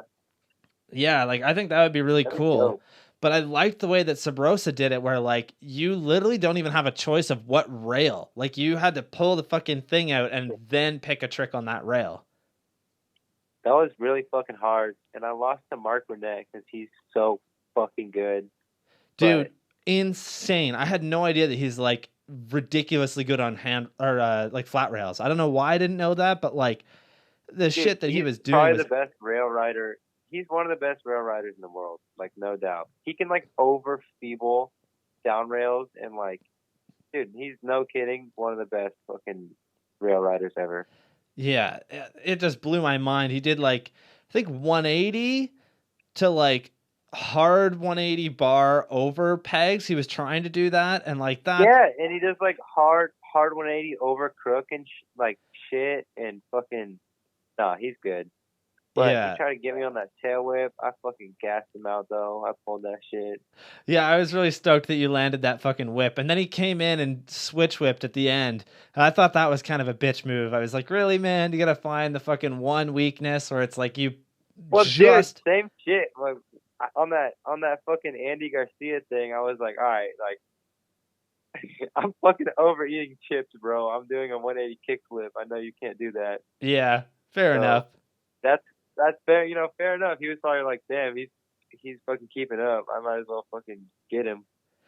Yeah, it's a good point. But even the location that they did it was super fucking cool. Like, was that all filmed? Yeah, that would have to be all in one day, right? Yeah, it was all one big event. It was like a private event, so only like the dudes invited plus whoever they brought were there. So there was a good like 20, 30 people, but like it was all just us. And it felt like a real event, but it was just like microphones and everything and music, but there was like no audience. It was fucking weird, but it felt real. It was real, you know. It was just like a video contest. Yeah, I wonder if I did something like that. That might be like the first. Well, I guess the bakery kind of did that before, like a private contest. Yeah, I would love to like do something like that, you know. Yeah, it's dope. Oh, and you were you at this year's Joyride like event? Like Joyride 150? Joyride. Oh yeah, the Canada shit, Toronto, huh? Yeah, were you there for that? I was there. I fucking blew it. Oh, what happened? So I went and it was dope. I rode the skate park for like 3 days and was about to literally like 15 minutes before the contest started. And dude, I was riding the fucking huge box jumps, doing backflips. I was fucking around, bro, the whole time. And literally 15 minutes before the contest starts, I did a wall ride 180 and like fell off this ledge and landed on my hand. Like my butt landed on my hand and squished it on the ground. Oh fuck. And then my bike, of course, hit me in the fucking face too because it flew in the air. It was like a backwards manual loop out, and I fell off a ledge to my back, and then my bike landed on me. But my thumb was just fucking. Or what was it? I think it was one of my fingers, maybe. It was, I don't know, one of my fingers. I think my pointer finger or something. Like, it was just done. Super fucking sprained. Like, couldn't grip the shit. I would bunny hop. It felt like fucking nails, you know? Like, it was horrible. So, like, I was like, fuck it. I taped them together with some masking tape I found in the back. And I was like, I'm just going to fucking muscle through it. And, like, when the contest started, you know, I was like, I'm just going to muscle through it and just fucking push through the pain. And, like, I tried to do like a fucking over Smith or over crook or something and fucked it up. And then like went to do something like bunny hopped and it just like it felt like my fucking finger ripped off. So I just like ran in the back and like it hurt so bad I like threw up in this fucking trash can. I was just like, fuck, dude, it sucked. And then like the medic dude like runs back and he's like, what are you doing? Come here. Are you okay? Like, sit down. And I was like, no, I'm good. Go away. Like, you know, fuck off. And then I was like, yep, I can't fucking ride. So then my next run, I did a pickup bar, and the whole place was like, yeah. But flew to Canada, fucked it all up, and then I was supposed to leave, right? So we had me and Max Vu, my boss's 16-year-old son who rides for Colt. I had taken him with me, and we're supposed to leave at like 6 a.m. And so we're like, fuck it, let's. And we're with the boys and we're drinking. Well, not Max, he's too young. He was just like, it was so adorable. He would buy like cream sodas and shit, and we'd all be sitting around drinking. He'd have a little cream soda, and like, I tried so hard to get him to eat this little piece of an edible, like, dude, just this little piece, because he'd never, like, his dad would kill him. Yeah. And he wouldn't do it, but he's a good kid. But we're like, fuck it, we're gonna stay up and then go to the airport. We have to leave at like 4 a.m. from here, fuck it. I get an email at like midnight saying, oh, your flight changed. Don't worry, we saved you a seat, and now it's at 7 a.m. And I was like, oh, our flight got moved an hour, Max. And he's like, okay, no big deal. We go to the fucking airport. We stay up all night long. I'm wasted. We literally Uber to the airport. I'm like swaying in the Uber. You know when you're in the car, you're kind of like you're almost not okay, but you're okay. Yeah, I get what you're saying. You're almost there. Yeah. Yeah. I'm there in the front seat, just like breathe. We get to the airport. We try to check in, and it says, oh, you must check in 24 hours or less before your flight. And the fucking flight was in 2 days. Oh, no. So now we're sleep deprived. I'm wasted at an airport internationally with a minor.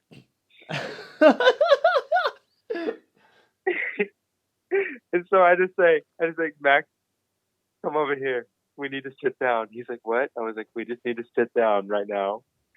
And we go over to this wall and we just sit down. And for about 5 minutes, I just sat there and was just like, holy fucking shit.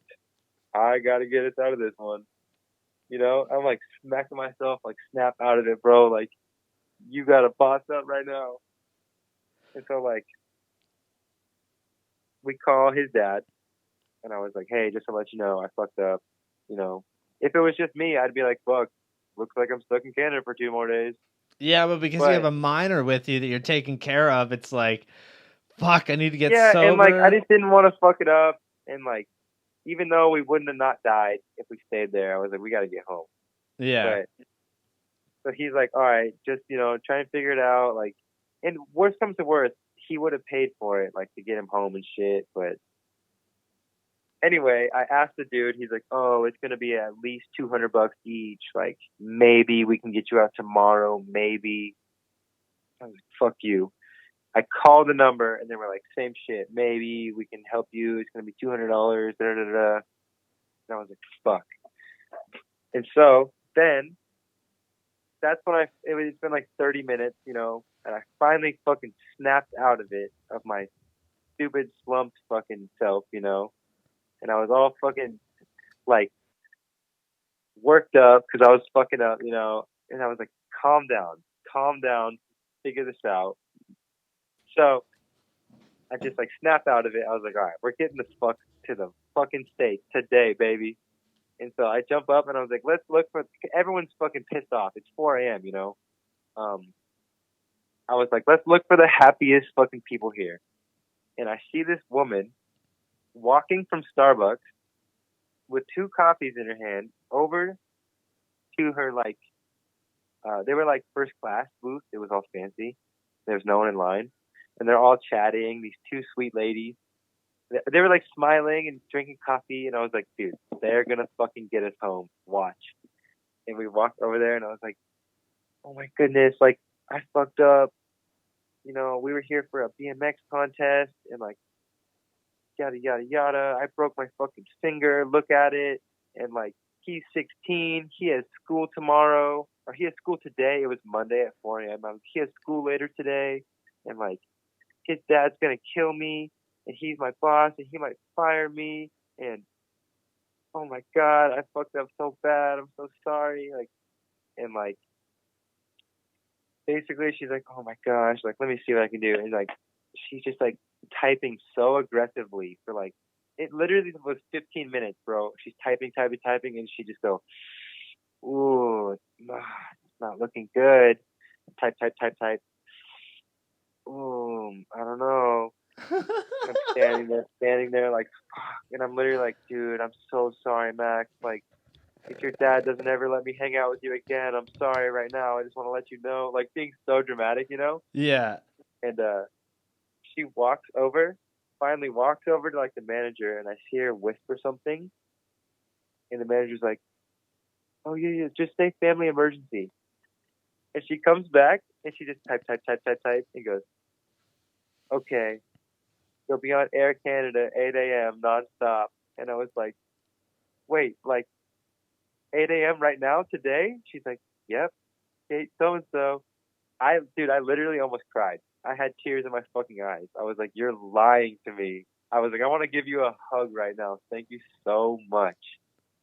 And we had shitty flights, bro. We had to stop in like Tennessee or something.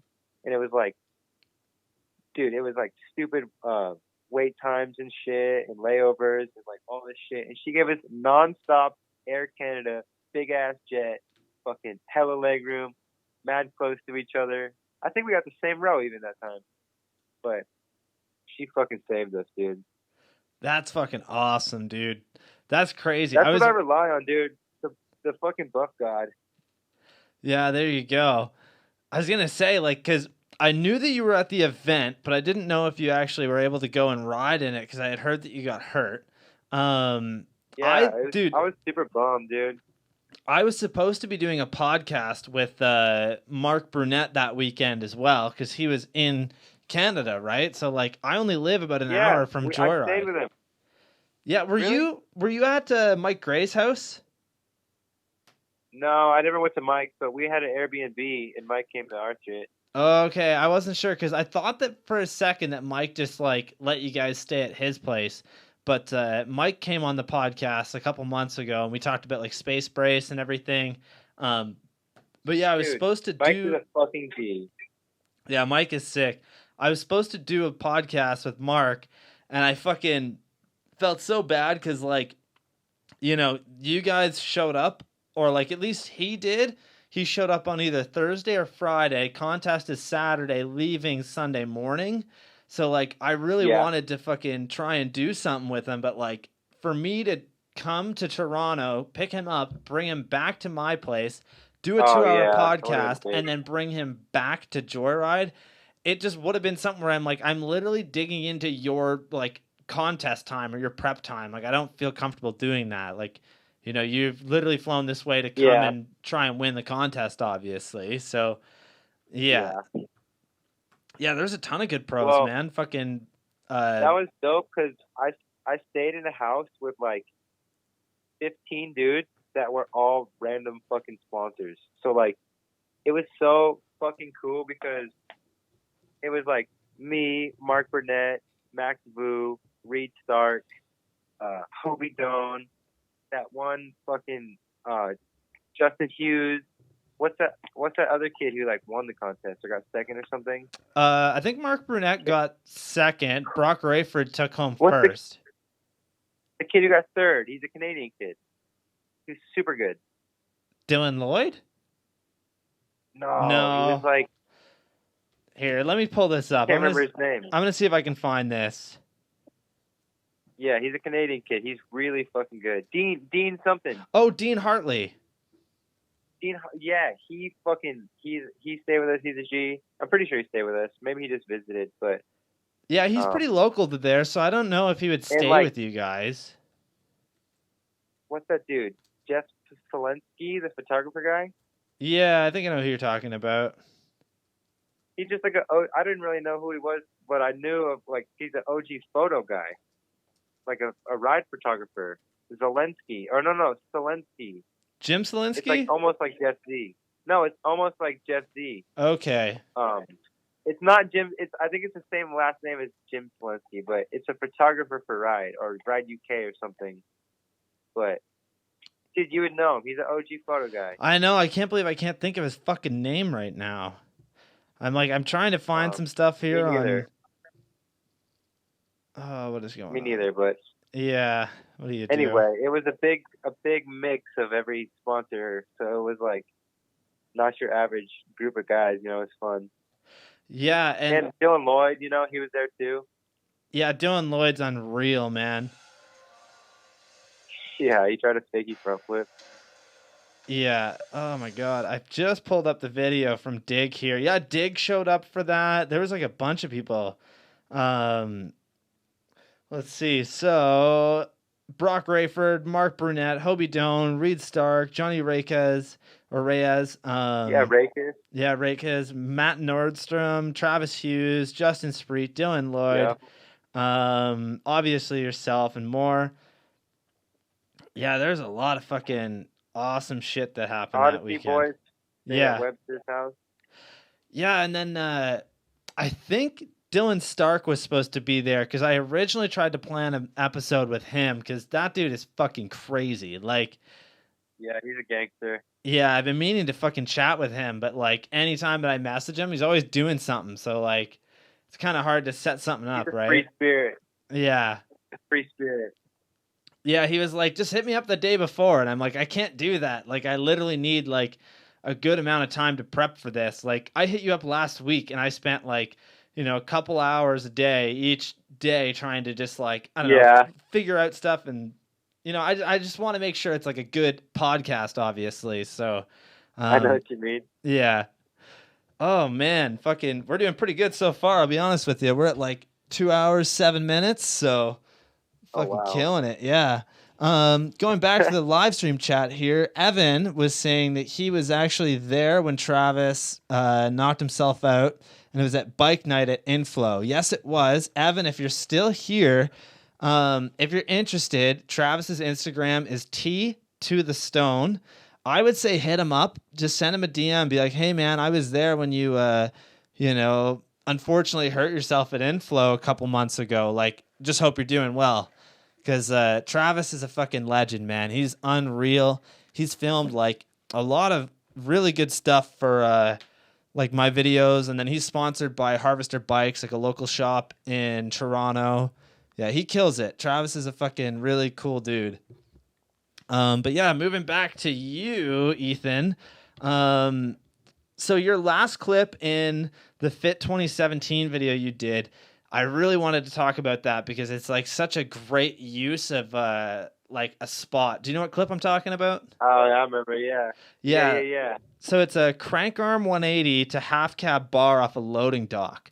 I'll pull the clip up and show it on stream. But like, when did you find this spot, and when did you figure out that that was like the perfect trick for that setup? Sauce showed me that spot because it's right by a bunch of other shit, and he like drove behind the building on accident and found it, and he was like, "Oh, I've seen this in a skate video." Basically, the run up is terrible.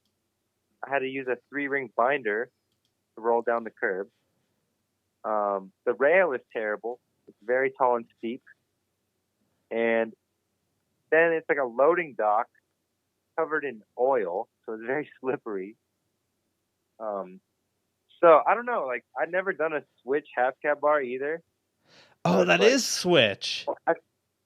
Yeah. It's like switch half cab switch bar, and I think I've done it flat or something, but I've never done it off nothing.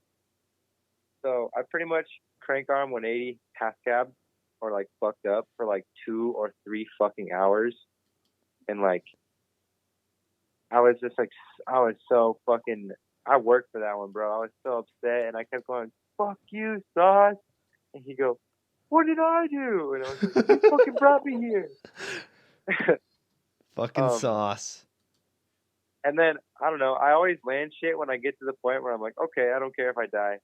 So I just, like, finally got there, and then threw the bar, and it worked first try. Or first time I threw it, first try, I fucking love your face right afterwards when they like, when Sauce I was so zooms surprised. I was like, oh my God, it worked. It really fucking worked. Somebody was saying that there's like a person in the dumpster in the back of that clip. Can you clarify whether Yeah. were they? There was, dude. I was pissing me off. There was a hobo fucking dumpster diving for like an hour. See, I just thought it was like some random employee throwing shit out, but they're actually in the dumpster. That's fucking awesome. Dude, yeah, they're digging through all of them. There's like fucking 14 dumpsters. We had to push them all out of the way and shit. They were all surrounding that. So that's why they're all in the background. We just pushed them all out the way. And then that dude was straight up like, all right, you got it, bro. That's fucking awesome. That dude was like hyping me up and shit. That's fucking crazy. There's a clip of Zach Gerber where he does like this nollie switch pegs on this fucking thing to like gap over a rail to flat. And there's like, he calls him Street God, but there's a fucking homeless dude in the back like that he goes and gives props to afterwards that was cheering him on. Yeah. Oh, that's man. The best, dude, when people are hyped. Yeah, dude. It's in like, I don't know why, but I love when people just get stoked on that, like, or just get stoked on BMX, even though they don't ride or anything. Like, there's a dude that we fucking like, my buddy was trying this trick on a rail, and it's like in the middle of like, I don't know, the downtown area. It's like a Friday night, so there's tons of like university kids. And we seriously made like $25 just by fucking him trying this trick. Like, people were just giving him money. He's like, yeah, fucking take this. That was sick. Like, go buy yourself a beer. Like, I think I got $10. Dude, I know, it was so random. I'm like, this is insane. Like, we're literally just getting money by sitting here. Like, if I open my filming bag, are people just going to start tossing coins in it? Like, what is happening? That's sick. You should do that. I know. I'm like, I kind of want to set up like a rail and a ledge, like in the middle of fucking downtown on like a Friday night, and just see what happens, right? Like, just put my beanie out, like see if people fucking, right? Like busking, but with like bikes. I should do that with wheelies. Yeah, I bet you wheelie kids would be able to make some fucking mad money doing that. People love wheelies. Who doesn't though, right? That's true. You see a wheelie on anything, you're like, yes, sir. Oh, man. So earlier we mentioned Austin Augie's jam, the Dawn of the Streets, right? You went to that last year. How fucking insane is that jam? Because, like, I'm planning on hopefully making it out this year. I don't have a passport yet, but it's not until, like, October, right? So I should have one by then. But I definitely want to try and make it out to that. How crazy was 2019's Dawn of the Street? That was the sickest fucking shit ever. Dude, the spots were like gnarly though. Fucked up gnarly. Yeah, it definitely looked like it's like... There was like 400 people there riding through the street. It was totally mobbed through the whole street of New York. Took that shit over. Yeah, it really, really looked like it was, all about the fucking pros that day. Like, nothing that, like, I don't know, easy stuff that people are gonna ride. Just big, exactly. It crazy wasn't some shit. People could all session. It was like huge gap, huge rail, huge everything. Yeah, Denim did some crazy fucking. Makes you want to put on, you know. Yeah, Denim did like a big ass fucking gap to hanger there where he like landed so fucking sideways too. But like a jam like that, is the fucking perfect jam for BMX. You know, like literally Dawn of the Streets is the perfect like street jam, and I think the perfect park jam or just like BMX jam in general has to be Swamp Fest, which was actually supposed to be happening today, like right now. Oh wow. Yeah, and then I've never been to Swamp Fest.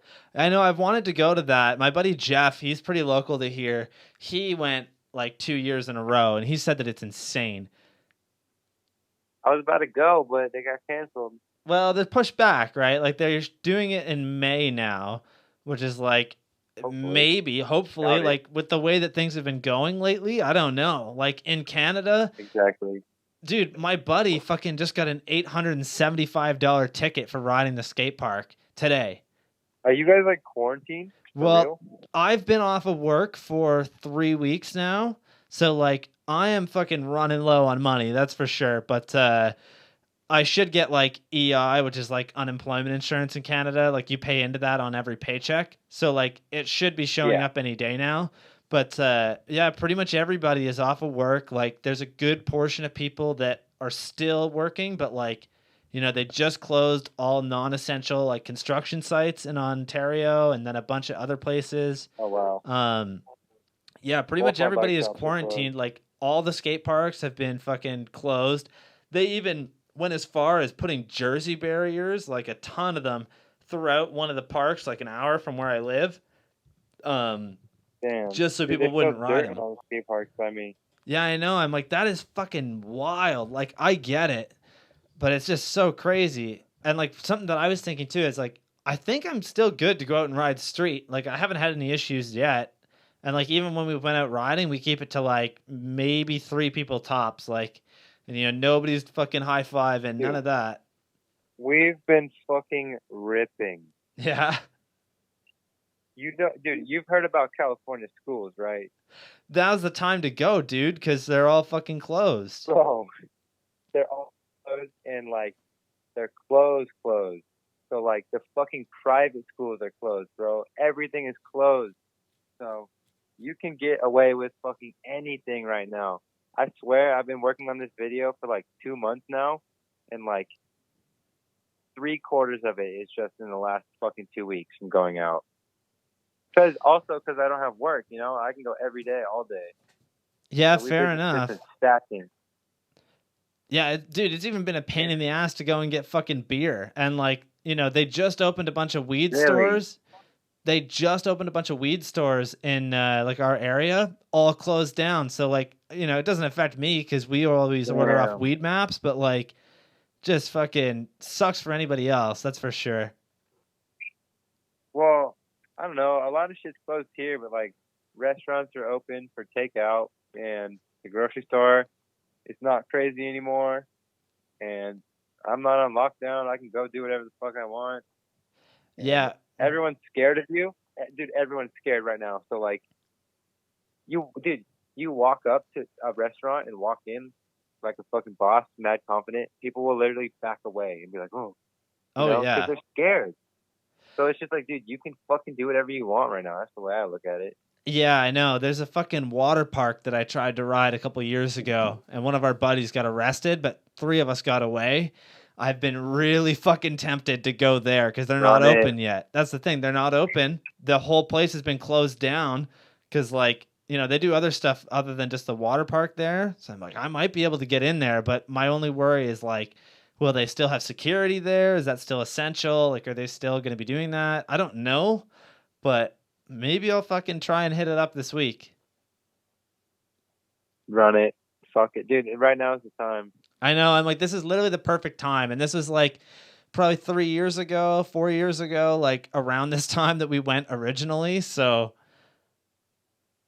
I wrote a college, I think yesterday, that I was like literally smiling the whole time riding around, freaking out because I couldn't believe we were getting away with it. Like,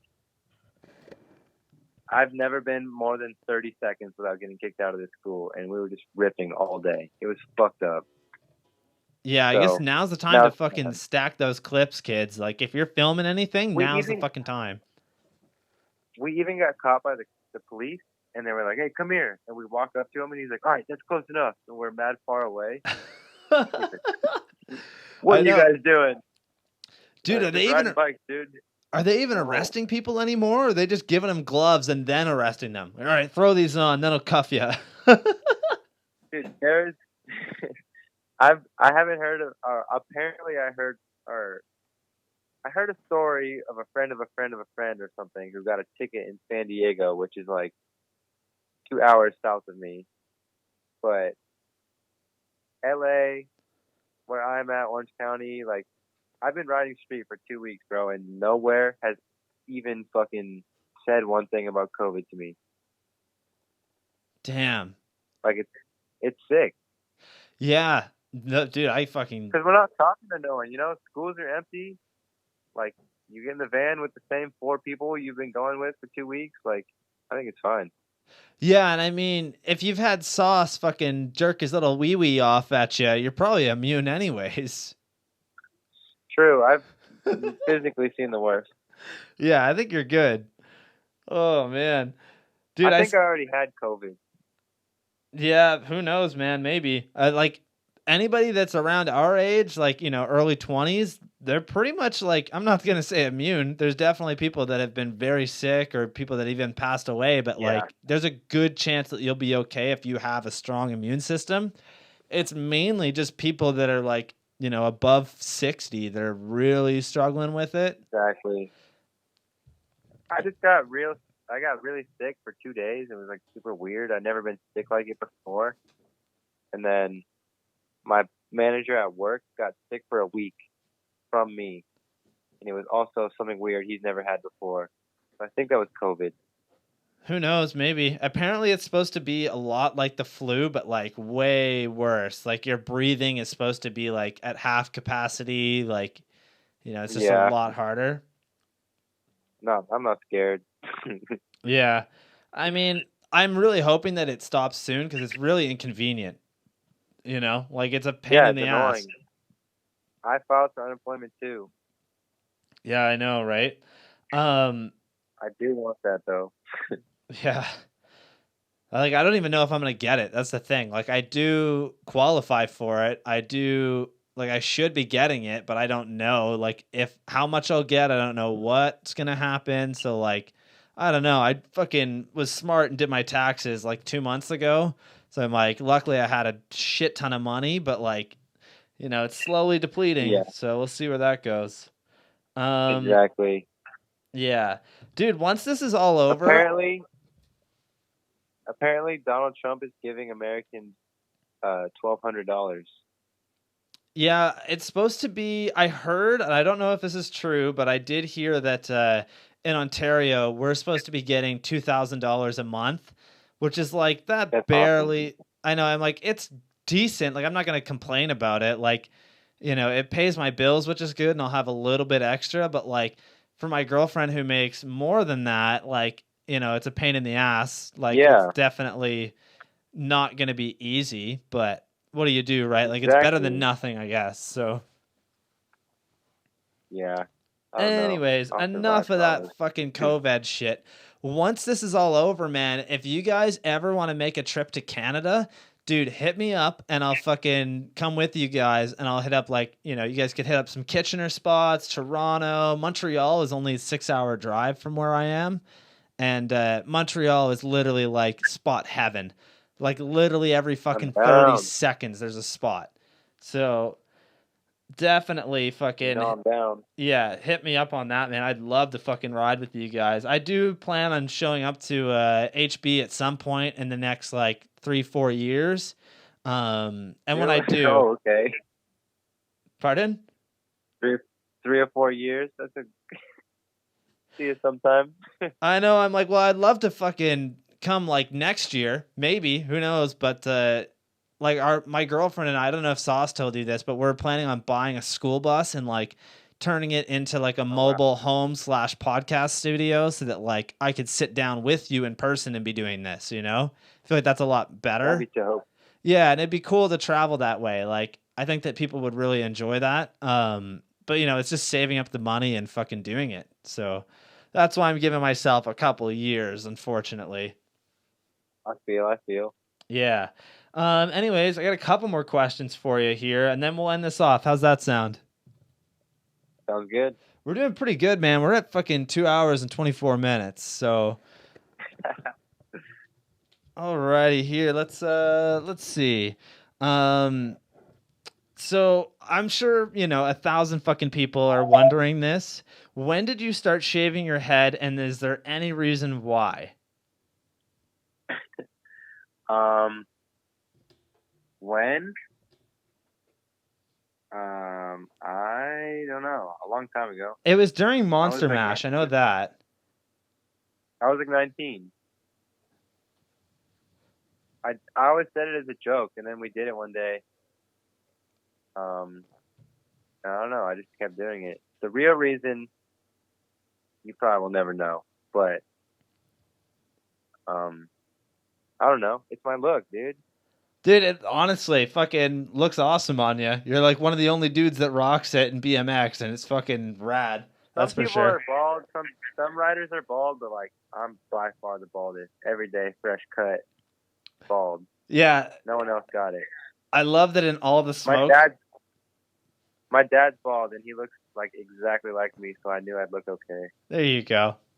Dude, I love that in all the smoke there's like multiple clips of you with your fucking like crazy shaver thing. Yeah, just going nuts.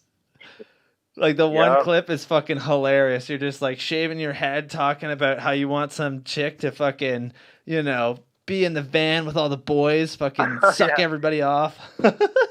on the fucking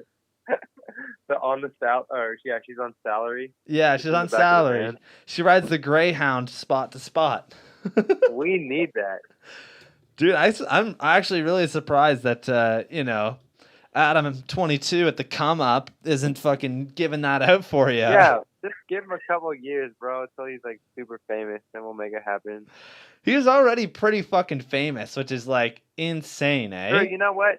We just had like a big meeting, and we're gonna like do a bunch of OSS shit and a bunch of trips and shit. So I'll pitch the idea to him. Maybe we can make it happen. You should. Maybe you guys But get Riley Reid in there. There'll definitely be thoughts involved, obviously, because it's a BMX trip and it's an Adam 22 trip.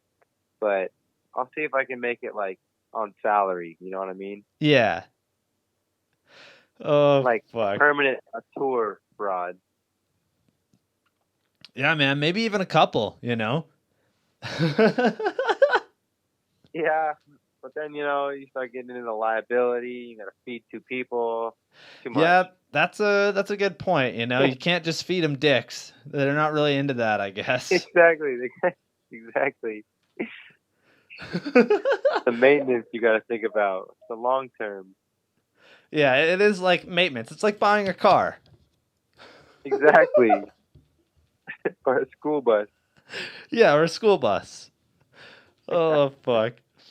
Dude, I love that Denim didn't even need that. He's just hitting up fucking Tinder. He's got like 2 chicks with him in the Epic van. And I didn't get to ask him. Grimy, dude. Dude, did he bang them in the Epic van? He did. Ah! It has no windows, bro. Oh man, I just love that fucking clip where it's like the girls getting into the. He pulled that off. I know, he's fucked. Like literally, the girls are getting into the fucking Epic van, and he just like gets in and shuts the door. Like I don't know why it's fucking funny. Yeah, that is literally unreal. That trip was fucking life changing, bro, for all of us. Like, so much crazy shit happened on that trip. Tegan fucking passed out in a Buffalo Wild Wings, like on the way there. He just like gets up and just like walks, like I don't know. No one thought anything of it because go to the bathroom or something. He just like gets up and walks away, and we just hear like bam, and I turn around and he's like laying on the floor. And I thought at first glance, like he crashed, like he hit something and like fell and was just like laying there because he was embarrassed. But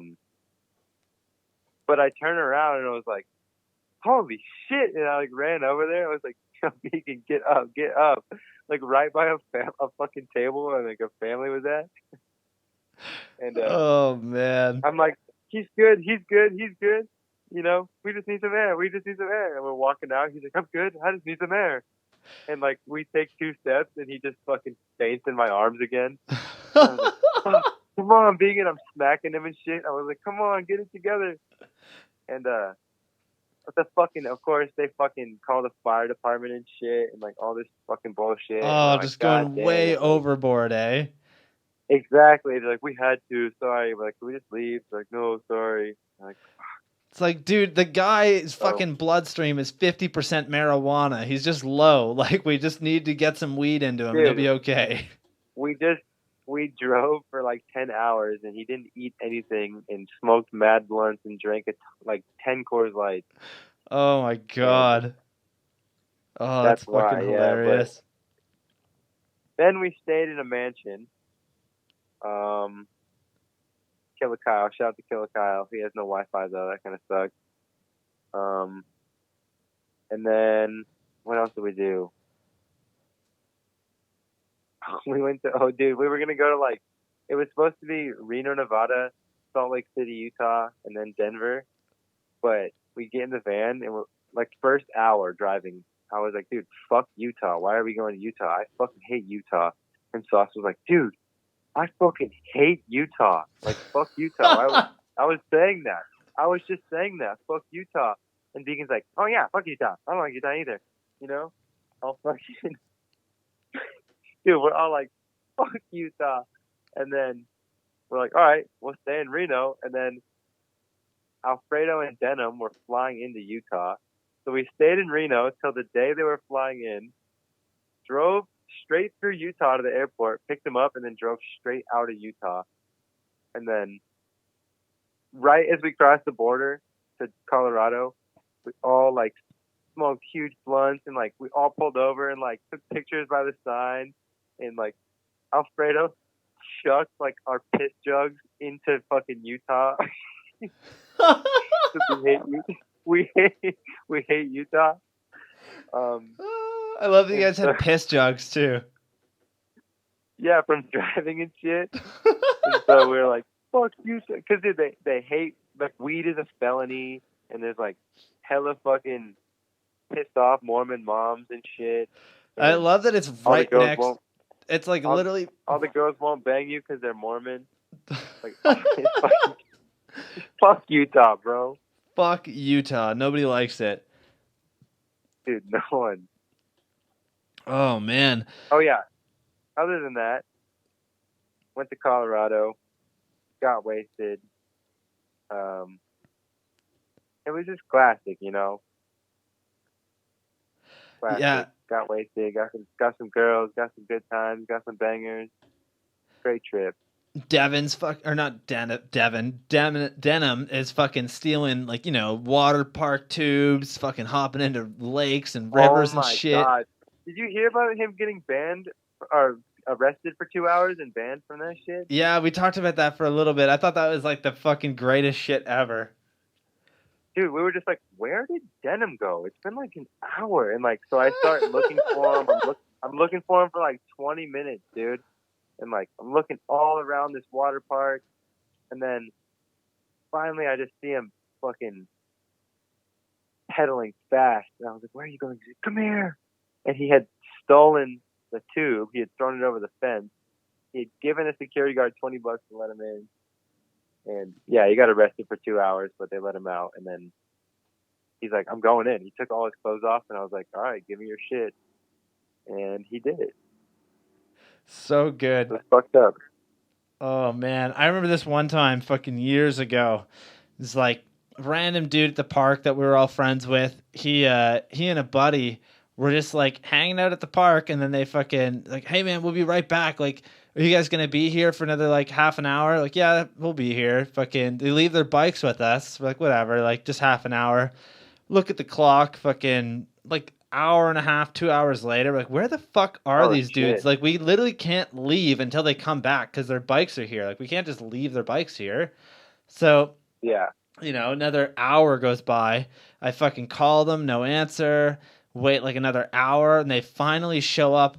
And I guess that these dudes had thought it'd be a good idea to go into a grocery store and fill a fucking cart full of food and try and steal it just randomly for like, and it was so weird because they're just, thing is too, is that they're just like high school kids. Like, they have plenty of fucking food at home. They just wanted something to do.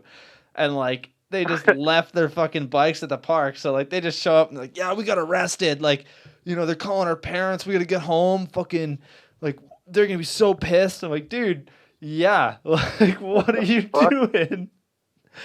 Oh man, I don't know why that was like so funny at the time, but like just thinking back at it, it's like we literally were there for like 3-4 hours just waiting for them to show up for their bikes. Like, we had been done riding for like an hour. Like, none of us could just, you know, leave their bikes there. We don't want them to get stolen. That's dope. Oh, never been arrested. I know, I'm like, I've never been arrested because I've never done stupid shit like that. I don't know, I've always been able to, like, even the one time I fucking jumped that fence at the water park, I was able to get away. I'm like, you know, fucking, at least in that way, like. I consider myself an evasion artist. Yeah.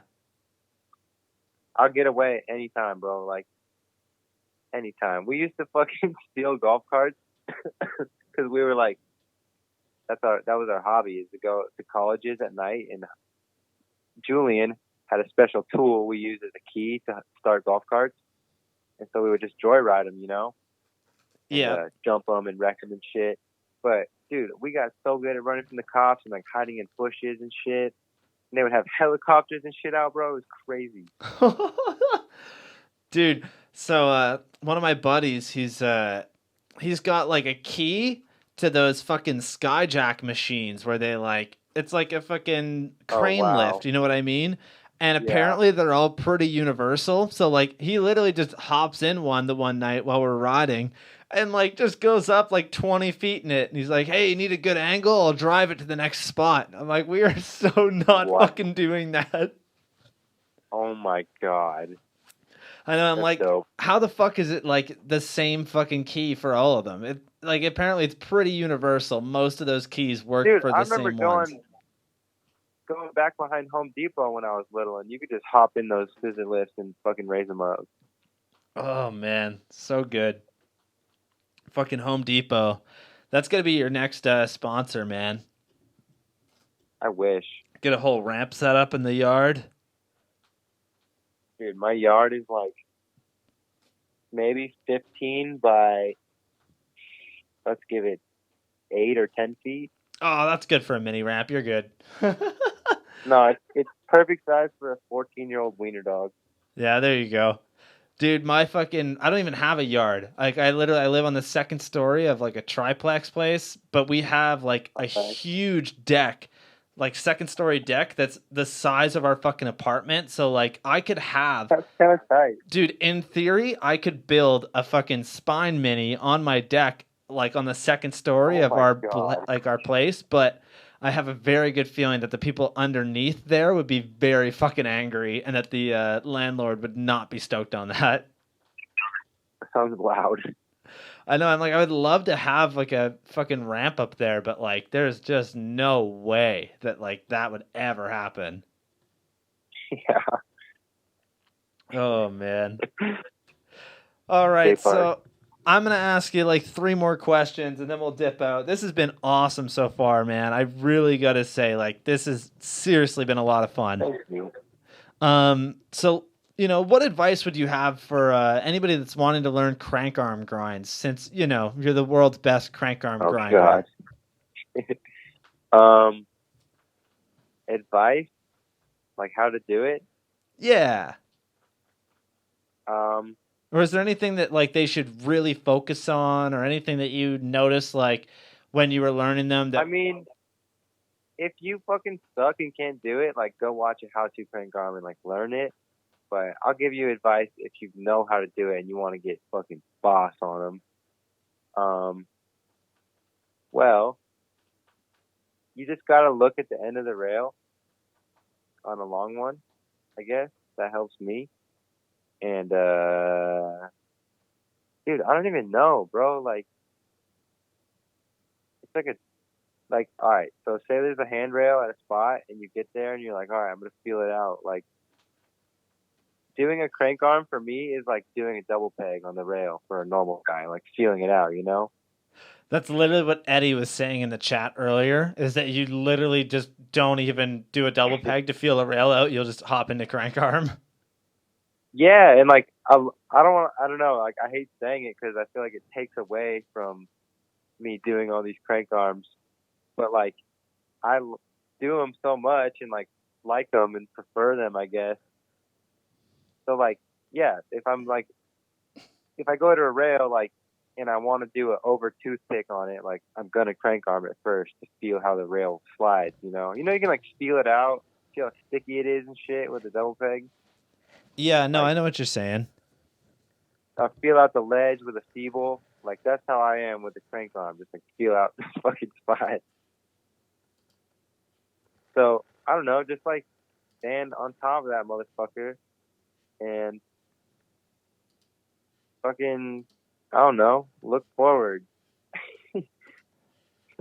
It's a really weird trick to practice. I just did them for 5 years every day. So, that's how. It's a really weird trick to I don't know. I feel like learn, because like you really have to be over top of your bike. Like I've got the clip of you doing the S-bend rail here on it, and it is just so crazy that you managed to fucking pull that off, especially since the rail is like, it's an S. Like it's crazy. Yeah. Yeah, you have to be like standing over the whole. It's like standing directly on top of it. So like, it is weird, but you're also like right in the center, so you kind of can just like, you know what I mean? It's almost like you're standing facing forward when you're doing a crank arm, so you can kind of just like, it's like a board slide almost, Yeah, I feel like that's literally one of the most comparable tricks to skateboarding would be a crank arm grind. It's got to be. I mean, it's not really the same, but it looks, you're going sideways. Yeah, it's very similar. Dude, what I love too is at the end of this S-bend clip, you literally do like, I'll play the clip again for everybody, but you do like a pull-up double bar, one-hand catch, and then like the cleanest signature. Yeah, like cleanest fucking 3-slider on flat ground ever. Oh yeah, I was going crazy downhill. Yeah, like here we go. Nice little double pop-up bar, fucking hop back on the bike. The cleanest slider thing ever. Oh man, so good. Thank you. Yeah, that was like my fucking grind to glory right there. Dude, that is going to be a clip that like, I think 10 years from now, people are still going to look at that clip like as a big deal in BMX. That would be fucking cool. Dude, I was at a skate park and some skateboarder was like, "Hey, are you the guy that did that crazy S-rail?" And I was like, "What the fuck?" Dude, it's insane when skaters know like what you've done, because I always feel like, BMX dudes know so much about skateboarding, but skaters have no fucking clue about anything on a bike. Like whenever I hear a skater talk about anything on a bike, it actually makes me kind of depressed, because I'm like, you don't know any of the trick names at all. Like we've literally. It's funny because like there's a ton of HB skaters that are kind, like sponsors and shit here and there, like making videos. There's a ton that fucking made it big too, of course. But like a lot of these dudes used to like talk shit on us and like hate on us and try and get us banned from the skate park and shit. But nowadays they're a lot nicer. You know what I mean? Yeah. I'm out here fucking grinding big shit and like talk shit now. You know what I mean? It's always hilarious to me whenever I meet a skater that's like, "You're fucking a bike guy. Get out of the skate park. It's a skate park, not a bike park." Did you hear that? Yeah, what was that? It was a crazy firework on my street. HV! I was like, is Sauce there shooting off fucking fireworks in your house? I wish. That's a denim move. Yeah, I guess that's fair. Dude, I'm surprised you guys didn't do that in Monster Mash. Take some influence from Deadline when Garrett is fucking lighting off, firecrackers in the apartment. We didn't have our own houses, dude. We were all kids. We lived with our mom. Yeah, that's fair. Yeah, that video is fucking. But the second, I think I was the first one to get our own spot, and like I moved in with Devin Smiley and Julian Artiega and this kid Chris Island. He was like the photographer for all our comic crew shit. But we definitely fucking went crazy the second we got our own house. I remember Travis and Sauce were banned for a while. I kind of want to know what Sauce did. Dude, it wasn't. Oh my God, I have the best Sauce story ever. Yes. This is the fucking. All right, this is good. This is good. I remember it. This is at my fucking house, bro. Oh my God. So we have a fucking. Of course, I don't know if it was a party. Whether it was a party with 20 people or just like 4 people, we would always just get fucking wasted. And oh my God, I was so mad. I pretty much ran. You know what Jimmy John's is? The sandwiches. Yep. Yeah. I've heard of it. I fucking literally ran a fucking Jimmy John's restaurant. I was the fucking boss. And wake up to go to fucking work one morning, I had to be there at like 8:30 or something to do all this shit. I wake up, and there's someone in the bathroom, like, taking a shower. So I'm like, fuck, I gotta take a shower to go to work. Like, I'll wait it out. And I wait like 30 minutes. And I was like, what the fuck, dude? Someone's still in there. Like, what the fuck? Why? And I listened and I was like, dude, that sounds like the fucking sink. That doesn't sound like the shower. And I was like, that's the bathtub. And I was like, oh my God, what if someone's drowning in here? And I like just fucking bust the door open. It wasn't locked. And there was no one in there, but the fucking bathtub was running and overflowing all over my fucking bathroom. There was fucking water everywhere, all over the mirror, all over the sink, all over the toilet. And I was like, what the fuck? Naked, just spread eagle on this love sofa. I still have a picture on this like single love seat in my house. Just fucking widespread eagle, butt ass naked. I was so mad. I fucking wound my hand back and I slapped him in the tummy with the force of 1,000 fires. I slapped him so fucking hard in the tummy, it could have fucking caused a fucking Somalian earthquake, bro. Like, I smacked the fuck out of him. Oh and my fucking God. All he did was grunt and go, and like roll over, like move a little bit.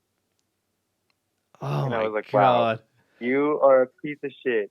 And so I fucking put a blanket on him and like, I'm getting ready for work. And he fucking, he knocks on my bedroom door and he's like, can I use your phone to call an Uber? And I was like, yes, you fucking piece of shit, here. And I'm in my room shaving my head. And I just hear in my backyard a fucking can crack open. And I look outside and this was sitting in my backyard drinking a Coors Light waiting for his Uber. Oh yeah, and I used all his clothes to mop up the water in the bathroom. Not that it even helped. I just wanted to get his clothes wet because they were in the bathroom. Just fuck him. Yeah. But he's sitting there in soaking wet t-shirts, soaking wet shorts, drinking a beer. I like that he called up an dry, Uber. He's like, dude. yeah, fucking come pick me up, dude. Bring a towel. He just sit down. Yeah, no kidding. Fuck, dude. It was so rough. But yeah, that was right when I got my own place. Oh my God. No, Dude, we didn't film none of that though. 100% you have to send me that fucking photo of Sauce. That is hilarious, man. I will not share it with anybody, but I'll send you the filtered one so you can share it. The one of after I put a blanket on him. oh, damn. I think you can still see the hand mark on his tummy though, don't worry. Oh, that's fucking awesome. Jesus, man. Sauce is always fucking up to something, eh? He's a fucking hog. God damn. All righty, we got a couple more fan questions, and then we'll end it off with one after that. How's that sound? Okay. Perfect. So let's see here. Aaron Leap asks, what's the deal with you and BMW? Did you have a sponsorship with them? The fuck? You see me in this doobie. What do you mean? I wish, bro. I look like fucking Billy Perry, bro. I know. I looked up your fucking, I looked it up on Google and nothing popped up. So I was like, I don't think that this is something, but I figured, somebody asked, so I got to ask. I got really into cars. Kind of like me and Devin Smiley got really in. My buddy Julian got really into cars. So like we all had like Japanese cars and shit, and we would always be working on them. We'd be blowing them, buying parts, buying exhaust, fucking, when you're fucking 19 and you want to race your car. Yeah. I still want one. I'm not talking shit. I'm gonna get a new one. But I was really into cars, and my favorite car, well, one of my all-time favorite cars, E46 M3 BMW. And that's where, I don't know, it's kind of like, I don't know. I wanted to theme the bike, the first bike, like that car, just because I thought it was a cool colorway and I loved it. And it's like their specialty Laguna Seca blue. It's like a 2005 specialty color. It's just some shit, like some nerdy shit that like I didn't say, but if you know, you know. You know what I mean? Yeah, I get what you're saying. So that's why I put the BMW logo on it, but it's really mean. It's like subtle, and then it's the silver wheels with the special Laguna Seca blue. It's like the right colorway. So like, it's funny because people who don't even ride, like I've gotten pictures and videos from people who don't ride and being like, bro, what the fuck?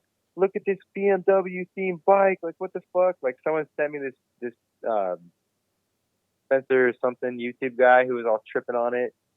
And like, I don't know, it's sick because like the car guys know. Like I'll pull it out at car meets and shit too. People get hyped, dude. So it's just like car inspired. Nothing like, I don't know. Did I even have a fucking like what's BMW about me besides that bike, bro? Because the next one, that's all Subaru themed. That whole video is all Subarus. All the pictures, all Subarus. They got the Subi stars. And then the sleeper, the 2020, that shit, I just like wanted it to be blue and gray, but they fucked up the gray and made it like white. I call it Welcome White. Welcome White. Yeah. It's not that bad. The sample was way whiter too. I was like, fuck. But then it's like light gray. I wanted it to be like Nardo gray, like the fucking BMW. But yeah, fuck. I just like cars, so I just like get little subtle inspirations. Yo, I'm about to drop a sprocket, or hopefully drop a sprocket through Fit. And if you know, you know. It's some rare JDM shit. But you'll see it hopefully soon. Hell yeah. Clearly, it's car inspired. If you're into it, you'll know. Did you ever see the video on? It. Did you ever see the video on YouTube? I don't know who made it. I feel like it was fucking Adam LZ like years ago, where he took a BMW fucking like icon or like logo and made it a hub guard. Oh, he made BMX. Yeah, and there was like hub guard ones. There's hub guard. Yeah, he took like he literally made a hub guard out of these fucking BMW things. Oh, what the fuck? I haven't seen that. I know he made the sticker that said BMX. Yeah, I saw that. But yeah, I think I'm right on that he like literally figured out a way to make them hub guards, which I was kind of like, that's kind of interesting. But on to dope. Yeah, on to the next question here. An expensive hub guard. Quentin wants to know about 110 sluts and dirt bikes. All right. Well, I fucking grew up in Huntington Beach, California, where there's no fucking dirt bikes. And I wasn't a fucking rich kid who got fucking a two-stroke when you're 10 years old. A fucking 250, you know what I mean? So I was just deprived, clearly, my whole life, because I got on one of these fucking things, and oh my God, bro, it should change my life.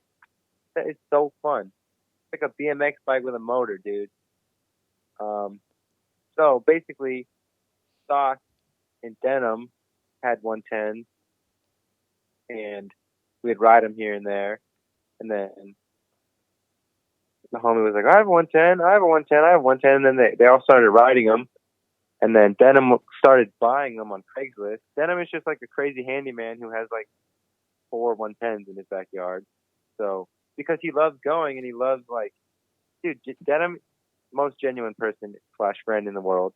He literally like straight up bought 4 110s just so he could bring people out to ride 110s just to see the smile on their fucking faces.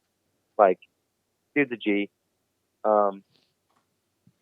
Yeah, so he bought a bunch. We go out riding, and you know they're all getting serious about it, like jumping big shit and like all this shit. And I never really got onto it. But then they were like, Ethan, you start coming. So I started coming, and I was like, holy shit. And they were like, bro, you're mad fun to watch. Ride 110s. Like, you got so good so fast today. So I got all juiced. I was like, let's go again. And like, dude, I fucking rode a track recently on a dirt bike. Have you ever done that? Have you ever ridden a dirt bike on a fucking track like a video game, dude? Oh my God. I'm literally riding this dirt bike around this 2-mile track through dude, it's like legit with like jumps and like sidelines and hay bales. It's legit, bro. And like, dude, I literally was like geeked because I'm like, this is a video game right now. How many people get to fucking do this? That's fucking wild, eh? So yeah, bro, like they just, oh yeah, and bro, like, and then the track closes and everyone's riding the dirt jumps, and I was like, I went from like, there's no way I'm even hitting the first one. I jumped fucking 4 of those bitches, dude, and guess why? Because fucking Twitch from Meta Militia happened to be there and happened to have his GoPro and be like, yo, dude, you got it, I'll film you. And I was like, okay, Twitch from Meta Militia, I trust you. You kind of have to. You like, know? you can't say no at Yeah, that point. exactly. I fucking juiced them. And now I'm homies with fucking Tyler Bierman, X Games fucking gold medal dirt biker. Oh my God. Dude, I'm gonna be a dirt bike star. And you know what this is all leading into, low key? Me being a dirt bike wheelie guy. Like those fucking reckless ass fools out in Philly, bro. I'm coming for them, bro. Like, yes. why not collab both my worlds, you know? Dude, that would be incredible. I'm getting my wheelies on the 110. I practice every time, dude. And my Denim God. pretty much let me adopt my own now. So I got pretty much my own little setup going. He just moved to Texas, but he left me his truck and a 110. What kind of friend does that? That's fucking crazy. When did Denim move? Oh, and Was it like also? Well, he just moved there for like a month or two because he has no work for COVID, and his family lives in Texas. Okay, I see. But he's like, oh yeah, I left you my truck. There's an extra set of keys at the house. Because he knows I'm trying to get rid of my Subaru. And he's like, oh yeah, also if you want to buy my truck, I'll give it to you for $2,000.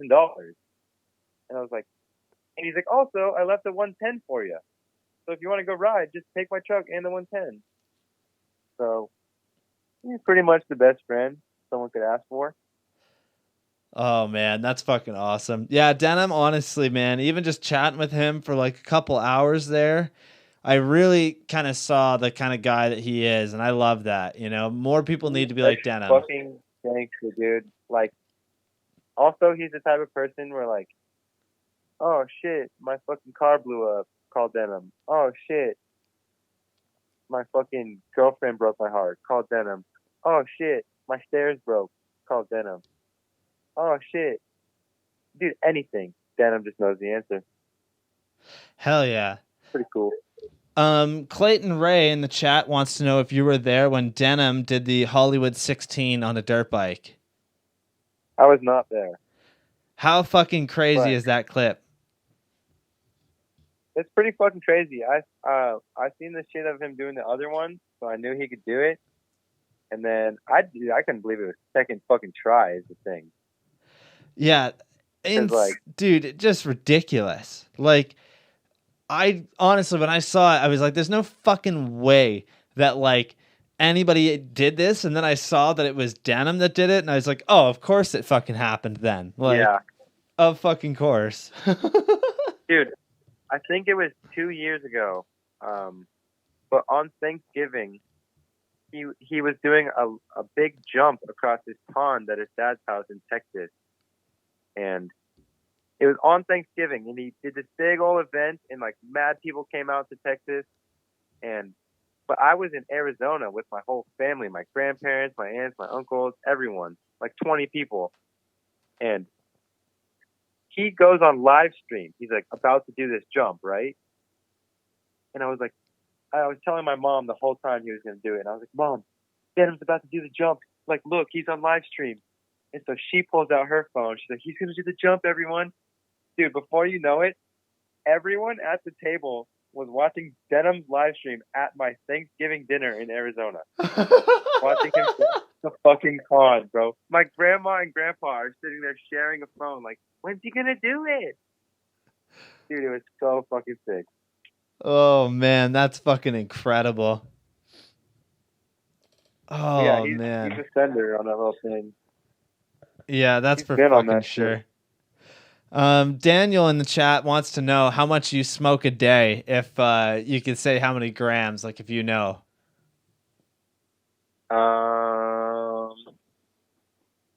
I don't know. I guess I will tell you. I don't know if I want to air myself out like this. I'd say I smoke a zip every week or 10 days. That's not too bad, I don't think. I mean, for someone who, oh yeah, let me add, I fucking will not smoke out of glass. Get your piece of shit bong out of here. I don't care if it costs $2,500. Get your fucking hand-blown Peruvian fucking pipe away from me. Your steamroller, your fucking shooter, your fucking toboggan, your fucking Zohan. Get it away from me. I don't like that. I like blunts and spliffs only. So, fuck yeah. like I was saying, for someone who only rolls up an ounce a week or 10 days, that's not that bad. No, definitely not. We had a weed plant last year, like my girlfriend and I think it was a White Widow plant, and that fucking thing was like, it was only like 5 feet tall, but it was super wide, and we probably got like probably 6-7 ounces off of it. And I don't smoke too often, but whenever I do, it's always like pretty big fucking blunts. Like I really don't fuck with glass stuff at all. I like my backwoods, that's for sure. Hell yeah. But yeah, she's a bong smoker, so like she made the weed last fucking forever. And whenever I fucking rolled up, it was like a couple grams every time, right? You roll up a wood, it's like fucking 2.5 at least. Oh, absolutely. Like, yeah, man, yeah, fucking. Dude, the Canadian. I don't like how bongs make me feel. Yeah, I've always found them to be like way too crazy all at once. I don't know. I like a nice chill fucking high where I can do stuff, you know? I always find with bongs, I'm always way too fucking thrown off. You know how it tastes in your mouth after you hit a bong? Ugh, yeah. Like, it literally tastes like bong water. Yeah, it's always the grossest thing. That's how my brain feels off of the bong high, bro. I call it propane tank high. Propane tank high. I like that.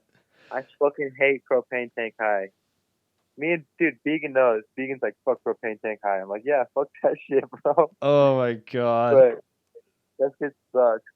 Yeah, Began's a fucking blunt smoker too, right? Like he doesn't really fuck with anything glass. He's a spliff king, just like me. Spliff boy. He'll roll fucking blunts. Dude, me and Began invented what we call rapper blunts on a road trip once. Pretty much you take a backwood and stuff literally as much as physically possible in there. Yeah. And just smoke it to your face and pretend you're a rapper, and it's called a rapper blunt.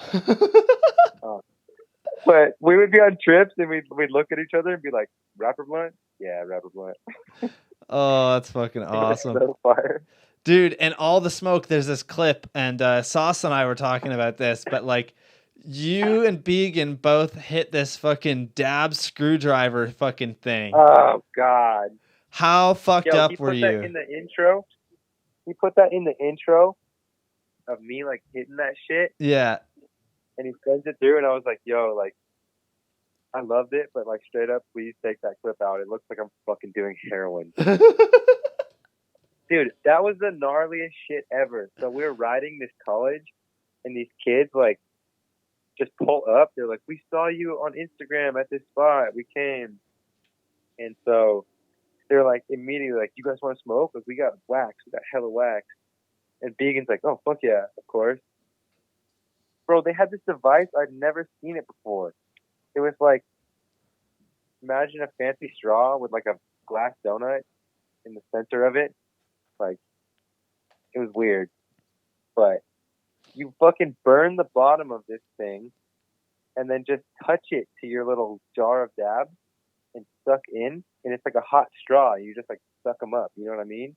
Yeah, it's like a dry dab. It was weird, bro. And it was like, these fools had like 4 grams of the nastiest fucking earwax I've ever seen in my life. Just like, ugh, dark yellow, just nasty. And I was like, I guess I'll hit it. If Vegan did it and survived, instantly regretted it. So I was like, this is nasty. But yeah, I hate that clip. Oh, fuck. Dude, that's hilarious. Looks Dude, like heroin. in Canada, like, you know, weed's legal from border to border, but edibles are like only allowed to be packaged in 10 milligram packages. So like barely anything, Oh, which is like so useless. Cause like, I don't know, dude, there's fucking cookies that you can get at like dispensaries that are on like, you know, native reserves that are 500 milligram cookies. Like, it's just crazy because 10 milligrams really doesn't do much to you, like if at all. But yeah, like, and then wax is like completely illegal. Like, we're not allowed to have like shatter or dabs dude, or I don't any of think that. wax is cool. I'll take a dab, but like that's just gnarly, dude. Why do you gotta like harvest this shit to make it fucking something so gnarly, you know? Yeah, it is, dude. It'll fuck you up. That is for sure. Like, I definitely have had my Bro, fair share, but my roommate is like super heady with that shit, and he smokes like $100 grams all day. So he'll give me a dab here and there, and I just get fucking floored. yeah, it's like literally the perfect thing if you just want to be floored for fucking hours. I've always found it as like a great alternative to edibles because edibles always fuck me up. Like, I fucking Dude, hate edibles. hash is too expensive for me, and edibles I don't really like them because like just smoke a blunt and you could be high. Yeah. Or if you want to like eat it and be high later, like just smoke a blunt later also, you know? Yeah. I'm like, they're cool, but I Yeah. got fucked up off one once. Thought I saw a young Simmy. I've never found edibles to be my thing. I always get way too fucking ripped off of them. I think it's because I always take way too much too. Like, I never am chill with edibles. It's always like, I think the time we came back from Montreal, it's like a 6-hour drive. I'm in the back of the fucking car with like a bunch of bikes pretty much piled up next to me, like zero space. My fucking backpack's on my lap. I think I had like 350 milligrams worth of edibles in like 15 minutes. So like way too much and just like tripping balls the whole way home. That's dope though. Yeah, it was a good fucking couple hours, that's for sure. I love that. Uncomfortably high, sick. Oh fuck.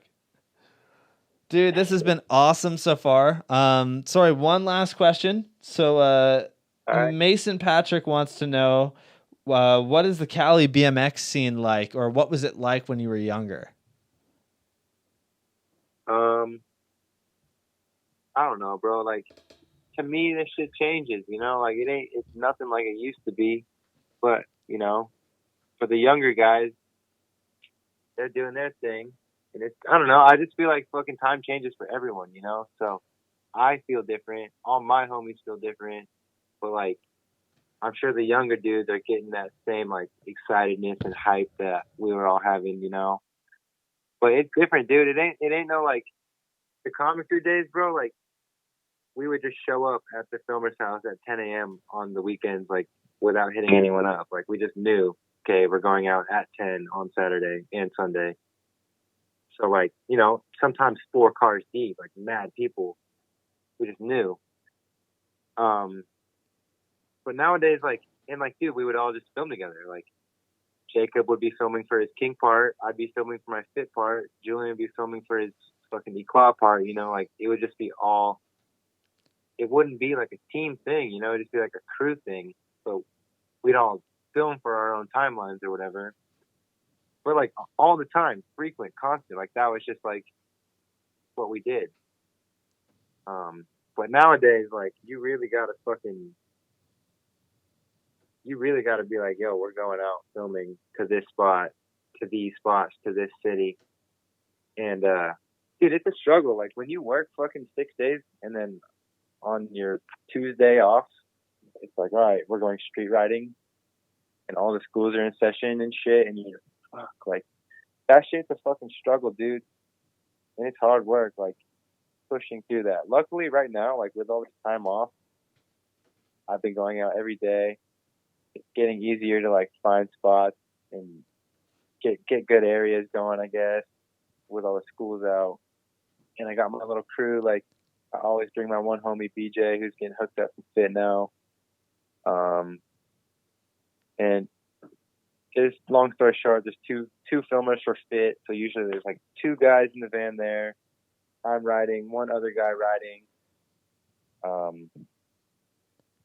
Or, you know, sometimes I'll bring the homies like Denim or Max Boo, like, or Eddie all the time.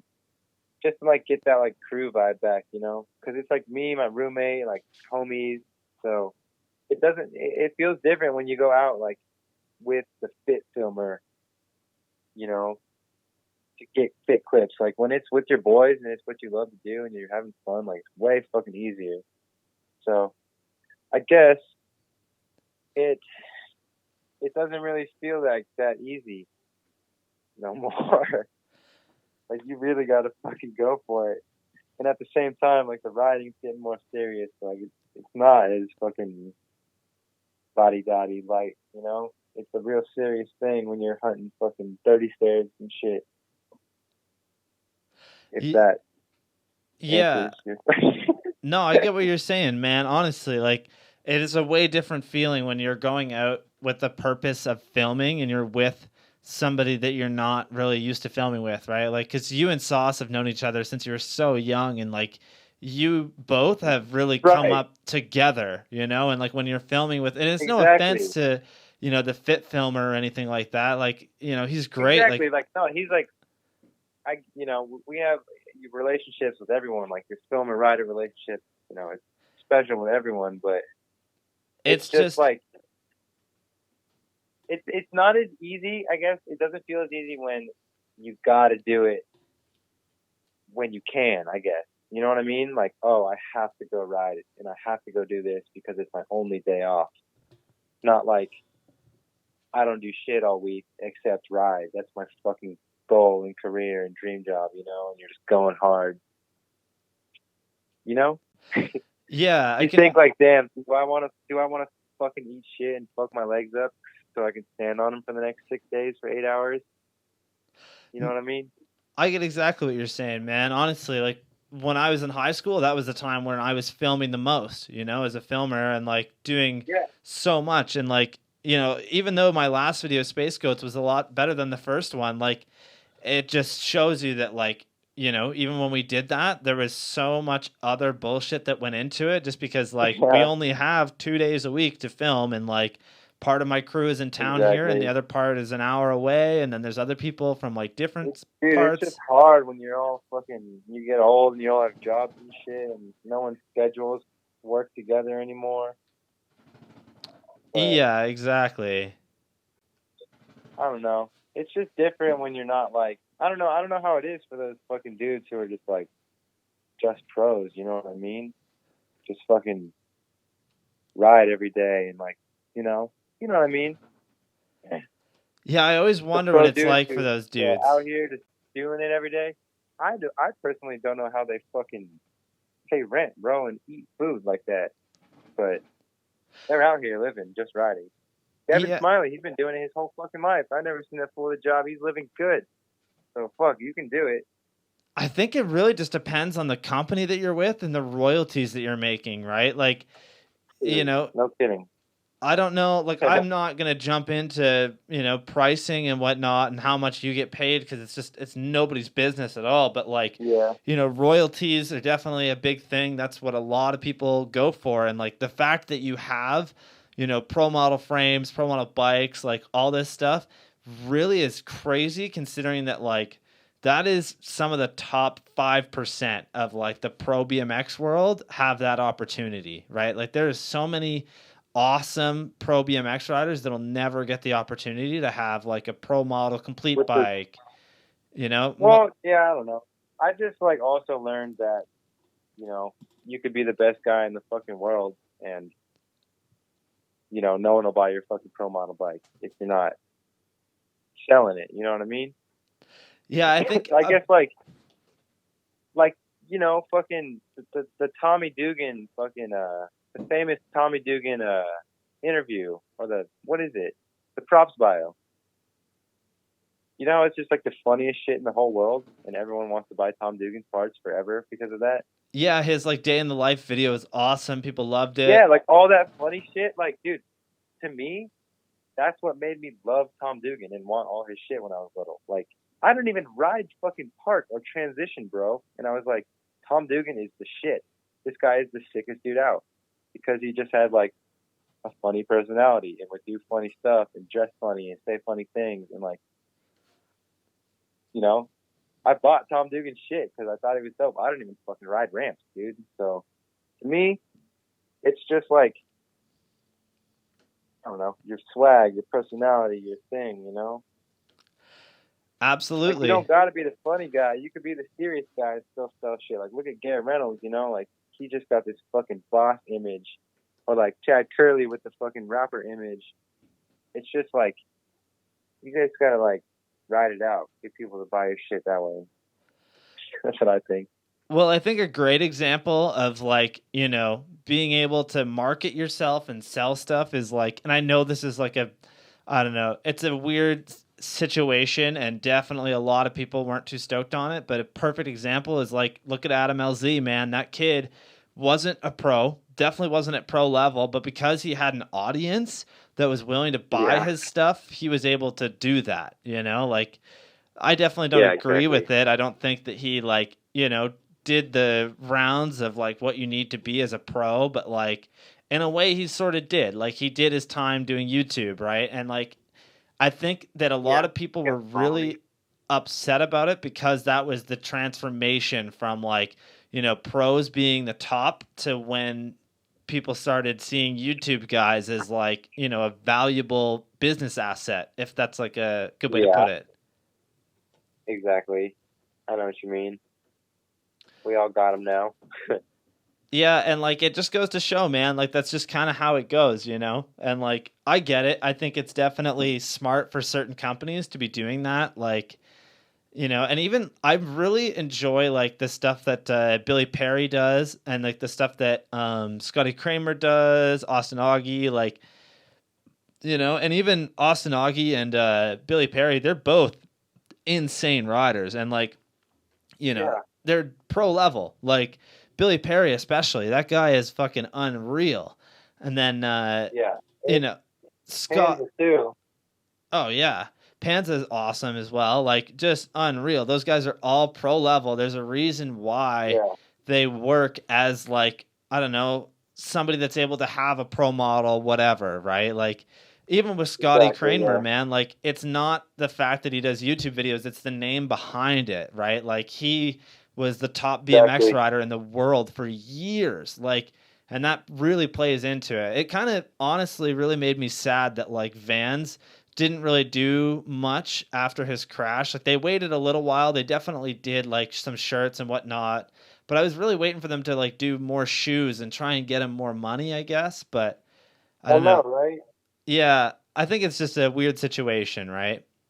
I can only imagine he was taken care of, though. Oh, absolutely, man. That guy is like, he knows what he's doing, and that's what's like, I guess, so lovable about Scotty, is that like he knows what he's doing, and he's actually a very genuine person, it seems, at least. Yeah, dude, he's. Every time I've met that dude, he's like you said, very, very, very genuine. Like, surprisingly, like, fucking so nice. Yeah, I'm trying to get him to be my 50th episode, which is only 6 away, so I gotta send him a message.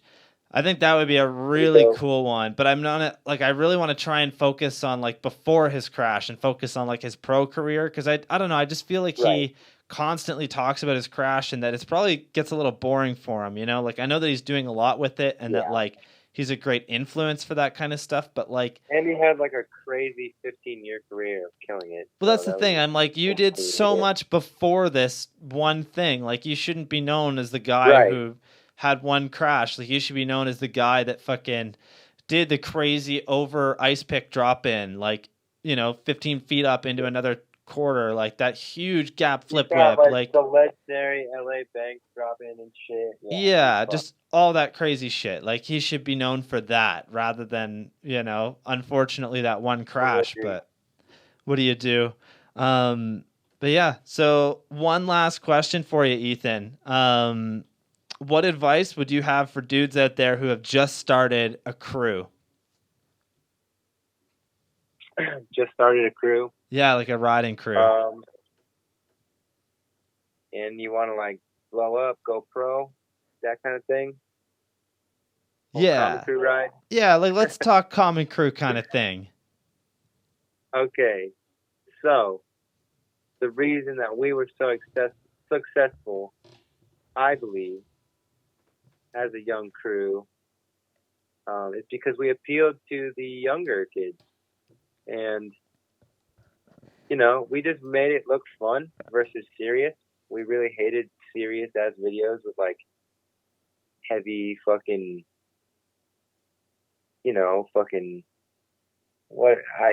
know, just like super heavy songs, like heavy rock songs, like slow beats. Like we were just like, dude, this fucking like played, burnt. Like we wanted to make it sick, look fun. So we would just make like cool mixtapes and fucking put cool songs and just like mad colorful shit, fucking all this shit. And we would just like scooter and vape and like all this shit that people hated us for. We thought it was so funny. So we just kind of like, we tried to be different. I guess every time someone would like hate on us, we would just like, oh, cool, let's keep doing that and do it more. Just like, be different, but at the same time appeal to the younger kids, because that's all that matters, because those are the kids who are going to grow up and buy your bike parts, I guess. Not the fucking salty old dudes who hate anyway. Also, if you want to be successful, you have to go to every jam, every event, every fucking DVD premiere, all that bullshit. Go to that, because the dudes who fucking run the companies are there, either running it or visiting it. I swear to God, bro, like even after the fucking Fit and S&M beef, at the Fit premiere of the video, the fucking Colt dude. Oh no, sorry, the Colt S&M beef. Right after that, the Colt dudes were across the street watching the fucking Fit premiere on the top of their van. Like, these dudes are still here at every event, at the skate park jam, whatever. Like, so go there. You'll meet some people. You'll get recognized by some people. They'll see you, even if they don't say nothing. A year down the line, when they're like, "Oh, check this kid out." Like, "Oh, I've seen him. He shreds." Boom. That's your hookup. That's your way in. Also, be nice and make people like you. Because if you ride around thinking you're better than everyone else, even if you are, people are going to be like, "Fuck this kid." And so be nice. And also, what else you got to do? Let me think of one more thing you got to do. Well, that's a perfect example, too. Film videos, travel. Film videos, drive your asses around. Drive your asses fucking 3 hours away and go find that fucking handrail you saw in that fucking skate video from 5 years ago. And go fucking to another state or another province or whatever the fuck you got over there in Canada. Do it. And that's it. Dude, that's awesome advice. Film videos. I really think filming videos is a big part of that too. Like, it's crazy to think that you, Denim, and like a bunch of the people that were in the Monster Mash video had got sponsored before the video was even out. But like, I think exactly, bro. Yeah, it's because you guys did everything right. You guys were all very, very talented riders. You all put in the time and the effort, and you all fucking went out there to everything and presented yourself. Right, you show face. You fucking go to the gym and ride hard. Do your hardest trick. Work for it. Show that you're dope, bro. And like, you got to sell yourself. Yeah. That's what it's all about. Exactly. You got to get in there. Force your way in there. Come to California. but don't get stuck in Long Beach. And definitely don't go to Utah. Fuck that place. Fuck, dude, no one's going to Utah. You gotta warn them about that shit. Fair enough. From Utah, you can get fucking converted and watch a basketball game. Yeah, Nothing else. fucking bunch of Mormons over there. Yeah, they won't bang you. Yeah, they're not down. Oh fuck, dude, this is. Dude, what is it? It says like not. What is it? It says like,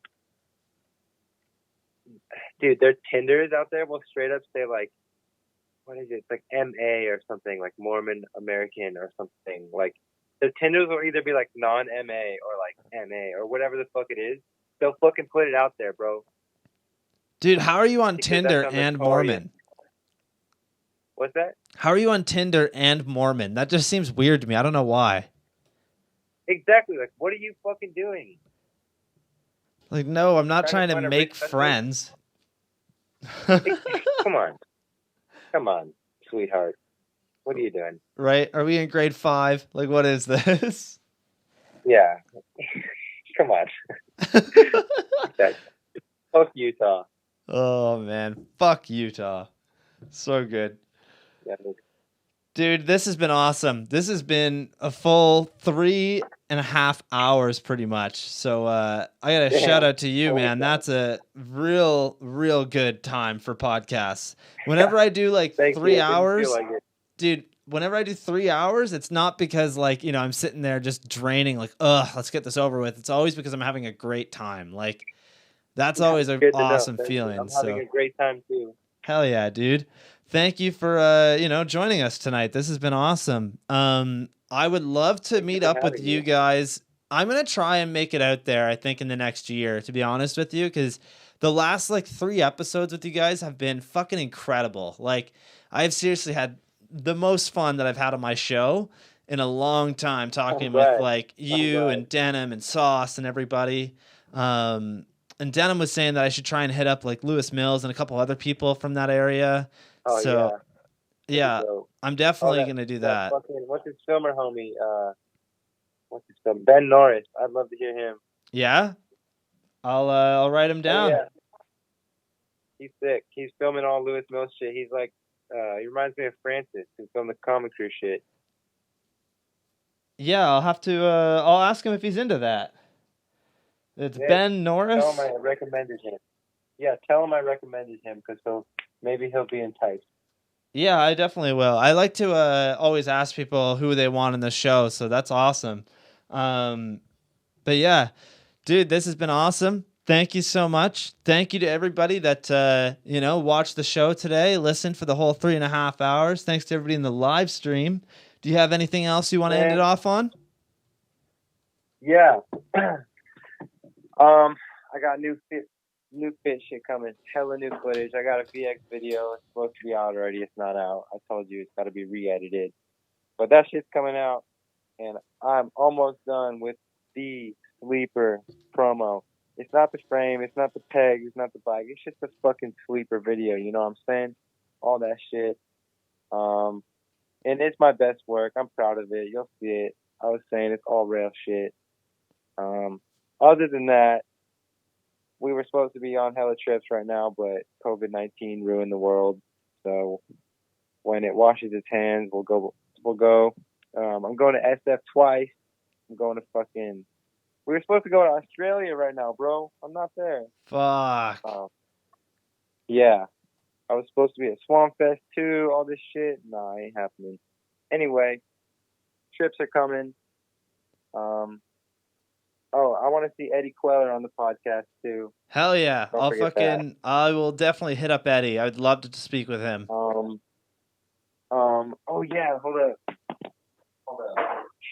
Listen, I just got this weed sponsor called King's Garden. Go on their Instagram and message them. Just be like, yo, I saw your shit on Ethan's Instagram. It looks dope, bro. Like, where can I get it? And then they'll be like, damn, Ethan's cooking. Whew, killing it. And then they'll fucking shit me hella weed. Hell yeah. Fucking go and hit those guys up, everybody. Definitely fucking let them know that Ethan's sick. Yup, thanks. But yeah. Oh yeah, go buy all my OSS clothes and all my fit sleeper parts, and oh yeah, I don't ride for G Sport anymore. You asked me, not Yeah, officially. I Well, wasn't they don't sure. pay me no more, so I just But like, what else am I gonna ride? They're still like, you can have whatever you want. So Might as well, right? it's really it's might as well. It's like a good wheel set, So Yeah, they make some good I quality got white shit. ones coming. Hell Yeah, yeah. so fuck it. But yeah, not officially. All good. But yeah, I also don't really officially ride for Marin either. Just fit in OSS. Those are my boys. Okay, I wasn't sure. I thought you were with Merit, so Kinda. I ride their pedals. okay, I'll definitely I might edit I that show out them of there. love. We'll see. No, you can leave it in. I show them love. I show them love, but they give me parts, but nothing serious. Yeah, all good. Cool, man. Thank you so much for doing this. Honestly, I really appreciate it. Thank So you for having me. fuck yeah, this has been awesome. We'll see you guys in the next one. Peace. Peace.